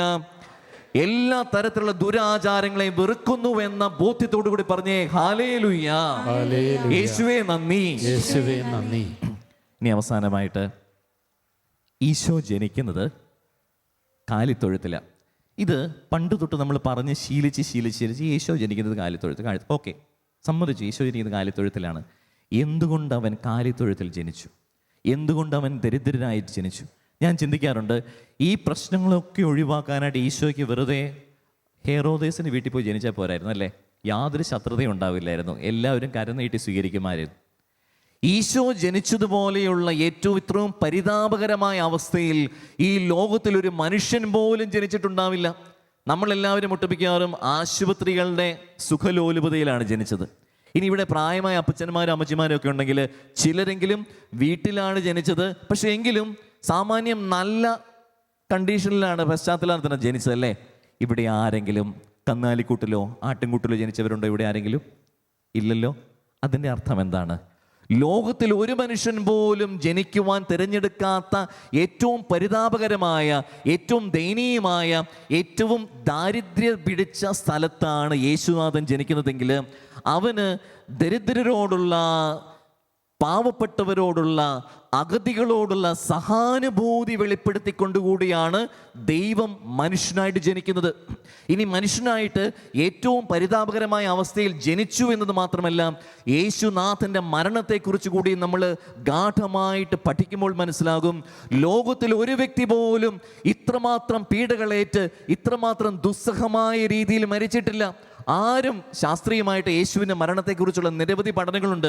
അത് ഓരോന്നും വ്യക്തമായിട്ട് പഠിച്ചിട്ടുള്ള വ്യക്തിയാണ് ഞാൻ. ഇത് പഠിച്ചു കഴിയുമ്പോൾ മനസ്സിലാകും, ലോകത്തിൽ ഒരു വ്യക്തി പോലും ഇത്രയധികം പീഡകൾ സഹിച്ച് ഇത്രയധികം ദുരിതങ്ങളേറ്റ് മരിച്ചിട്ടില്ല. അപ്പോൾ ചുരുക്കി പറഞ്ഞാൽ ഏറ്റവും മോശപ്പെട്ട രീതിയിലുള്ള ജനനം. ഞാൻ ചിന്തിക്കുന്ന ഇപ്രകാരമാണ്, ഈശോയ്ക്ക് ഈ ജനിക്കുന്ന അവസരത്തിൽ നമ്മളെക്കാൾ നല്ലതെന്ന് പറയുവാൻ ഒരൊറ്റ കാര്യം മാത്രമേ ഉണ്ടായിരുന്നുള്ളൂ. ജനനത്തിൻ്റെ അവസരത്തിൽ നമ്മളെക്കാൾ നല്ലതെന്ന് പറയാൻ എന്നറിയോ? അപ്പനും അമ്മയും അല്ലേ? മാതാവും യേശുവേ പിതാവും. ബാക്കിയെല്ലാം നമ്മളെക്കാളും വളരെ മോശപ്പെട്ട രീതിയിലുള്ള ഒരു പശ്ചാത്തലത്തിലാണ് യേശു ഇരിക്കുന്നത്. കണ്ടോ? അതുകൊണ്ട് തന്നെ ഒരു കാര്യം വ്യക്തമായിട്ട് പഠിക്കുവാനും മനസ്സിലാക്കുവാനും സാധിക്കും. ഇന്നു മുതൽ എൻ്റെ ഈശോയ്ക്ക് എൻ്റെ സഹനം മനസ്സിലാകുന്നില്ലെന്ന് മാത്രം പറഞ്ഞേക്കരുത്. എൻ്റെ ഈശോയ്ക്ക് എൻ്റെ ജീവിത സഹനങ്ങൾ, എൻ്റെ ദുഃഖങ്ങൾ, എൻ്റെ ക്ലേശങ്ങൾ, ഞാൻ കുടിക്കുന്ന ദുഃഖത്തിൻ്റെ പാനപാത്രത്തിൻ്റെ രുചി എൻ്റെ ക്രിസ്തുനാഥന് അറിയത്തില്ല എന്ന് മാത്രം നമ്മൾ പറയരുത്. കാരണം എന്താണ്? എന്നേക്കാൾ മോശപ്പെട്ട രീതിയിലാണ് ഈശോ ജനിച്ചത്. എന്നേക്കാൾ, ഞാൻ അനുഭവിക്കുന്ന സഹനങ്ങളെക്കാൾ വലിയ സഹനത്തിലൂടെയാണ് ക്രിസ്തുനാഥൻ പോയത്. സഹാനുഭൂതിയുള്ള, അനുകമ്പയുള്ള ഒരു ദൈവമാണ് നമ്മുടേത് എന്ന ബോധ്യം നമുക്ക് ഓരോരുത്തർക്കും ഉണ്ടാകണം. അതുകൊണ്ട് തന്നെ പ്രിയമുള്ളവരെ, ഇന്ന് ഈ രാത്രിയിൽ ദിവ്യകാരുണ്യ ഈശോയെ വിളിച്ച് പ്രാർത്ഥിക്കുമ്പോൾ, ആരാധിക്കുമ്പോൾ പ്രാർത്ഥിക്കുക, എൻ്റെ ഈശോയെ, എൻ്റെ ജീവിതത്തിന് സഹനത്തിൻ്റെ ഭാരം അങ്ങേ ഏറ്റെടുക്കണമേ, എൻ്റെ ക്ലേശങ്ങളുടെ ഭാരം അങ്ങേ ഏറ്റെടുക്കണമേ. അതോടൊപ്പം തന്നെ മറ്റുള്ളവരോട്, സഹനം പേറുന്ന മറ്റുള്ളവരോട് സഹാനുഭൂതിയോടുകൂടി പെരുമാറുവാനുള്ള ശക്തി നൽകണമെന്ന് പ്രാർത്ഥിക്കുക. പ്രിയമുള്ളവരെ, നമ്മുടെയൊക്കെ പ്രശ്നം എന്ന് പറയുന്നത്, ജീവിതത്തിൽ സഹനമുണ്ടാകുമ്പോൾ ഈ സഹനം എന്നെ മാത്രം ബാധിക്കുന്നു, എൻ്റെ സഹനം എനിക്ക് മാത്രം അല്ലേ? ലോകത്തിൽ ഏറ്റവും വലിയ സഹനമുള്ളതാർക്കാണ്? എനിക്ക്. ഞാൻ എൻ്റെ കാര്യം പറയാം, നിങ്ങളോട് ചോദിച്ചാൽ പറയും എനിക്കാണെന്ന് പറയും. ഇന്നാളൊരു അമ്മച്ചിയോട് സംസാരിച്ചപ്പോൾ വലിയ സങ്കടത്തോടെ പറയാ, എൻ്റെ അച്ഛ, പരിശുദ്ധ കന്യാമറിയത്തെക്കാളും സഹനമാണ് എനിക്കുള്ളത് പറഞ്ഞു. ഞാൻ പറയും തെറ്റ്. എന്താ അമ്മച്ചിയുടെ വിഷമം? പരിശുദ്ധ കന്യാമറിയത്തിനുള്ളേക്കാളും സഹനമാണ് എനിക്കുള്ളതെന്ന് പറഞ്ഞു. പാവം അമ്മച്ചി ദൈവശാസ്ത്രം പഠിക്കാത്തത് കൊണ്ടാണ്. അമ്മച്ചിയുടെ വേദന എനിക്ക് മനസ്സിലാക്കുന്നു. പക്ഷേ ഇവിടെയൊക്കെയും നമുക്ക് ആവശ്യം എന്താണെന്ന് അറിയാമോ? സഹനം പേറുന്നവരോടുള്ള സഹാനുഭൂതി. ഞാൻ മാത്രമല്ല ഈ ലോകത്തിൽ സഹിക്കുന്നത്, ഈശോ ജനിച്ചതും മരിച്ചതും ദരിദ്രരോടും പാവപ്പെട്ടവരോടും ജീവിത ക്ലേശങ്ങൾ അനുഭവിക്കുന്നവരോടും സഹാനുഭൂതി പ്രകടിപ്പിച്ചുകൊണ്ടാണ് ഇന്ന് മുതൽ ഞാൻ മനസ്സിലാക്കുക, എൻ്റെ സഹനമല്ല ലോകത്തിലെ ഏറ്റവും വലിയ സഹനം. ലോകത്തിലേക്കും പറ്റിയ ഏറ്റവും വലിയ സഹനം എന്ന് പറയുന്നത് ക്രിസ്തുനാഥൻ്റെ സഹനമായിരുന്നു. ഇനി എന്നെക്കാളും സഹനം അനുഭവിക്കുന്ന പലരുമുണ്ട്. അവരെ സമർപ്പിച്ച് പ്രാർത്ഥിക്കുക. സഹനത്തിൻ്റെ വേളയിൽ അതിനെ വളരെ സന്തോഷത്തോടു കൂടി തരണം ചെയ്യുവാനായിട്ട് ആത്മശക്തി എന്ന കൃപയ്ക്ക് വേണ്ടി പ്രാർത്ഥിക്കുക. പ്രിയമുള്ളവരെ, കുറച്ചു നാൾക്ക് മുമ്പ് എൻ്റെ സുഹൃത്ത്, ഒരു വൈദികൻ, രസകരമായ കഥയാണ്. അച്ഛനെ പട്ടി കടിച്ചു. അച്ഛനെ ഇഷ്ടമല്ല, അച്ഛന്മാരെയൊക്കെ പട്ടി കടിച്ചതൊക്കെ എല്ലാവർക്കും വലിയ സന്തോഷമാണ്. അച്ഛനെ ഒരു തെരുവ് നായ കടിച്ചു കേട്ടോ. അച്ഛനാകെ ടെൻഷനായി, കരഞ്ഞ് നിലവിളിച്ച് അയൽവക്കത്തൊരു വണ്ടി എടുത്ത് പോവാം. അപ്പോൾ ഈ സർക്കാരിൻ്റെ ഹെൽത്ത് സെൻ്ററിൽ പോവുകയാണ് ഇഞ്ചക്ഷൻ വേണ്ടി. അപ്പോൾ അച്ഛൻ്റെ വിചാരം എന്താണ്, ലോകത്തിൽ അന്നത്തെ ദിവസം ലോകത്തിലേക്കും വെച്ച് പട്ടികടിയേറ്റ ഒരേ ഒരു വ്യക്തി താനാണ് എന്ന ബോധ്യത്തോടുകൂടി, അല്ല തെറ്റിദ്ധാരണയോടുകൂടി കരഞ്ഞ് നിലവിളിച്ച് അച്ഛൻ ആശുപത്രിയിൽ പോവുക. അപ്പോൾ ഹോണൊക്കെ അടിച്ച് ആംബുലൻസ് പോകുന്നത് പോലെയാണ് അച്ഛനെ കൊണ്ടുപോകുന്നത്. വിരലിനെ കേട്ടോ കൈയിടിച്ച്, കൈയുടെ വിരലിന്. ആശുപത്രിയിൽ ചെന്ന് ഇവർ കരഞ്ഞ് നിലവിളിച്ച് ഹോണൊക്കെ അടിച്ച് ആശുപത്രി ചെന്ന് കഴിയുമ്പോൾ ഒരു നീണ്ട ക്യൂ അവിടെ. അച്ഛൻ എന്നിട്ട് എന്നോട് പറയാം, പട്ടി കടിച്ചതും പൂച്ച മാന്തിയതുമായിട്ട് ഒരു 10-50 പേര് അവിടെ ക്യൂ നിൽക്കുക എന്ന് പറഞ്ഞു. അവിടെ ചെന്നപ്പോൾ അച്ഛന് മനസ്സിലായി, എന്താണ്, എന്നെപ്പോലെ തന്നെ സഹനം അനുഭവിക്കുന്ന മറ്റുള്ളവരുമുണ്ട് ലോകത്തിൽ. പ്രിയമുള്ളവരെ, നമ്മുടെയൊക്കെ പരാതികളുടെ മക്കൾ കേൾക്കുന്നില്ല, മക്കൾ വഴിതെറ്റിപ്പോയി, ജീവിത പങ്കാളി, ശരിയാ, സഹനമുണ്ട്, ദുഃഖമുണ്ട്, ദുഃഖദുരിതങ്ങളുണ്ട്. പക്ഷേ സഹാനുഭൂതി വളർത്തിക്കൊണ്ടുവരുമ്പോൾ ഒത്തിരിയധികം സഹനത്തെ നല്ല രീതിയിൽ കൈകാര്യം ചെയ്യാനായിട്ട് സാധിക്കും. ക്രിസ്തുനാഥൻ നമ്മളോട് സഹാനുഭൂതി കാണിച്ചതിൻ്റെ 2025 വാർഷികത്തിൽ നമ്മളായിരിക്കുമ്പോൾ നമ്മളും ചെയ്യേണ്ടത്, അല്ലെങ്കിൽ നമ്മളും കാണിക്കേണ്ടത് ഈ സഹാനുഭൂതിയാണ്. മറ്റുള്ളവരോട്, സഹനം പേറുന്നവരോടുള്ള സഹാനുഭൂതി. അതിനു വേണ്ടിയിട്ട് ഒരു ടെക്നിക്ക് പറഞ്ഞുതരാം. സഹനത്തെ നല്ലവണ്ണം കൈകാര്യം ചെയ്യുവാനായിട്ട് ആവശ്യമുള്ളൊരു കൃപയ്ക്ക് വേണ്ടി ഇന്നു മുതൽ പ്രാർത്ഥിച്ചു കൊള്ളുക. ഈ രാത്രി മുതൽ എൻ്റെയും നിൻ്റെയും ജീവിതത്തിലുണ്ടാകുന്ന നിരവധിയായിട്ടുള്ള ക്ലേശങ്ങളെ, ജീവിതത്തിലെ ബുദ്ധിമുട്ടുകളെ, തടസ്സങ്ങളെ, രോഗാവസ്ഥകളെയൊക്കെ നല്ല രീതിയിൽ പക്വതയോടുകൂടി കൈകാര്യം ചെയ്യുവാനുള്ള ഒരു കൃപയ്ക്ക് ദൈവം നൽകുന്ന പേരാണ് ആത്മശക്തി എന്ന് പറയുന്നത്. ആത്മശക്തി. നമ്മൾ എവിടെ ഇരുന്ന് ഈ വചനം ശ്രമിക്കുകയാണെങ്കിലും, എന്തെല്ലാം ആയിക്കൊള്ളട്ടെ നമ്മുടെ ജീവിത സഹനങ്ങളെങ്കിലും, ഒരു കാര്യത്തിന് വേണ്ടി, ഈ കൃപയ്ക്ക് വേണ്ടി പ്രാർത്ഥിച്ചുകൊള്ളുക. ആത്മശക്തി എന്ന് പറയുന്നത് എന്താണ്? ആത്മശക്തി എന്നറിയാമോ? ജീവിതത്തിൽ എന്ത് ക്ലേശമുണ്ടായാലും, എന്ത് സഹനമുണ്ടായാലും, ഇങ്ങേയറ്റം മരണത്തെ മുഖാഭിമുഖം കാണുന്ന അവസരത്തിൽ പോലും സന്തോഷത്തോടുകൂടി ഇരിക്കുവാനുള്ളൊരു കൃപയ്ക്കാണ് എന്തെന്ന് പറയുന്നത്? ആത്മശക്തി എന്ന് പറയുന്നത്. ഒരു കഥ പറഞ്ഞുകൊണ്ട് അവസാനിപ്പിക്കുകയാണ്. ഞങ്ങളുടെ വൈദിക പരിശീലന കാലഘട്ടത്തിൽ ഞങ്ങളെ പല പല ഇടവകളിലേക്കും ശുശ്രൂഷയ്ക്ക് അയക്കുമായിരുന്നു. അങ്ങനെ ഒരു ഇടവകയിൽ ശുശ്രൂഷയ്ക്ക് വേണ്ടി ചെന്നപ്പോൾ ഒരു ഭവന സന്ദർശനത്തിലൊരു വീട്ടിൽ ചെന്നപ്പോൾ തന്നെ പോയപ്പോൾ തന്നെ ഞങ്ങളോട് അവിടുത്തെ വികാരിയച്ഛൻ പറഞ്ഞിരുന്നു, ആ വീട്ടിൽ ചെല്ലുമ്പോൾ അവിടുത്തെ അമ്മ ചിലപ്പോൾ കരഞ്ഞ് നിലവിളിച്ച് സംസാരിക്കുമായിരിക്കും, അവരോടൊപ്പമായിരുന്നു പ്രാർത്ഥിക്കുക മാത്രം ചെയ്യുക എന്ന് പറഞ്ഞു. കാരണം എന്താണെന്ന് ചോദിച്ചു കഴിഞ്ഞാൽ, ആ അമ്മയുടെ ഒരു മകൻ ഈ അടുത്തിടയ്ക്ക് ആത്മഹത്യ ചെയ്തു എന്ന് പറഞ്ഞു.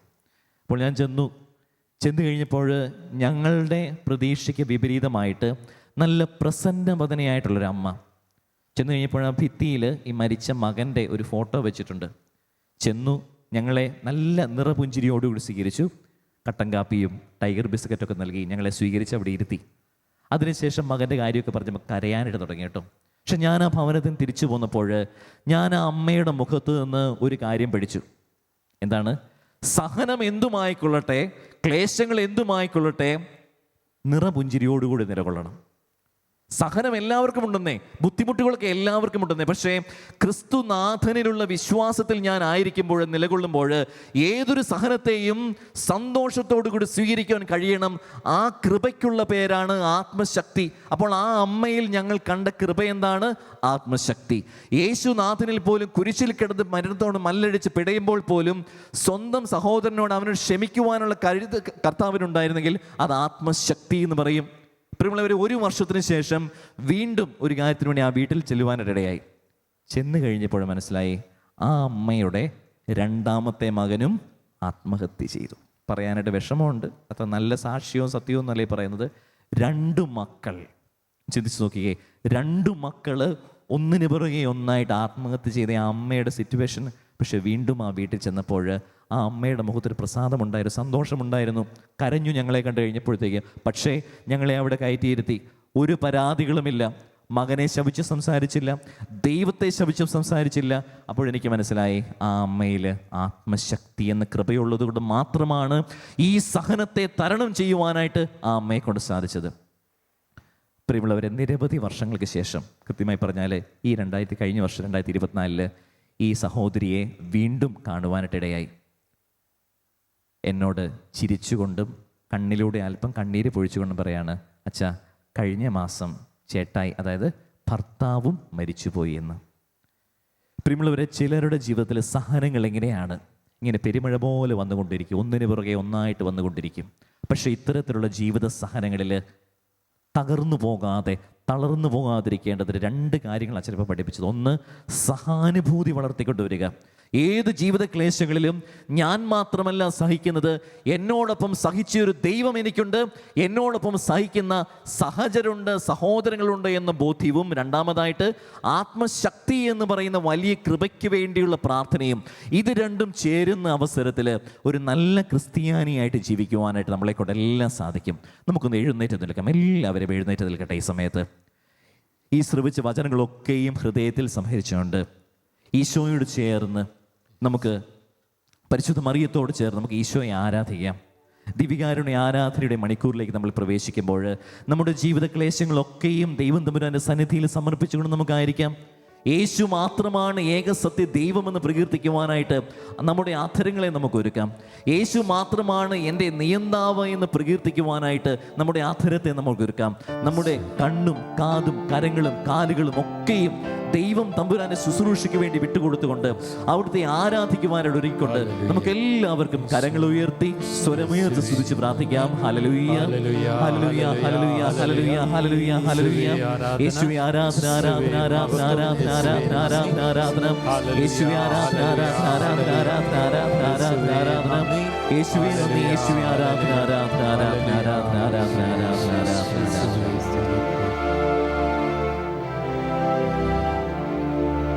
ശാന്തമായിട്ടിരിക്കാം.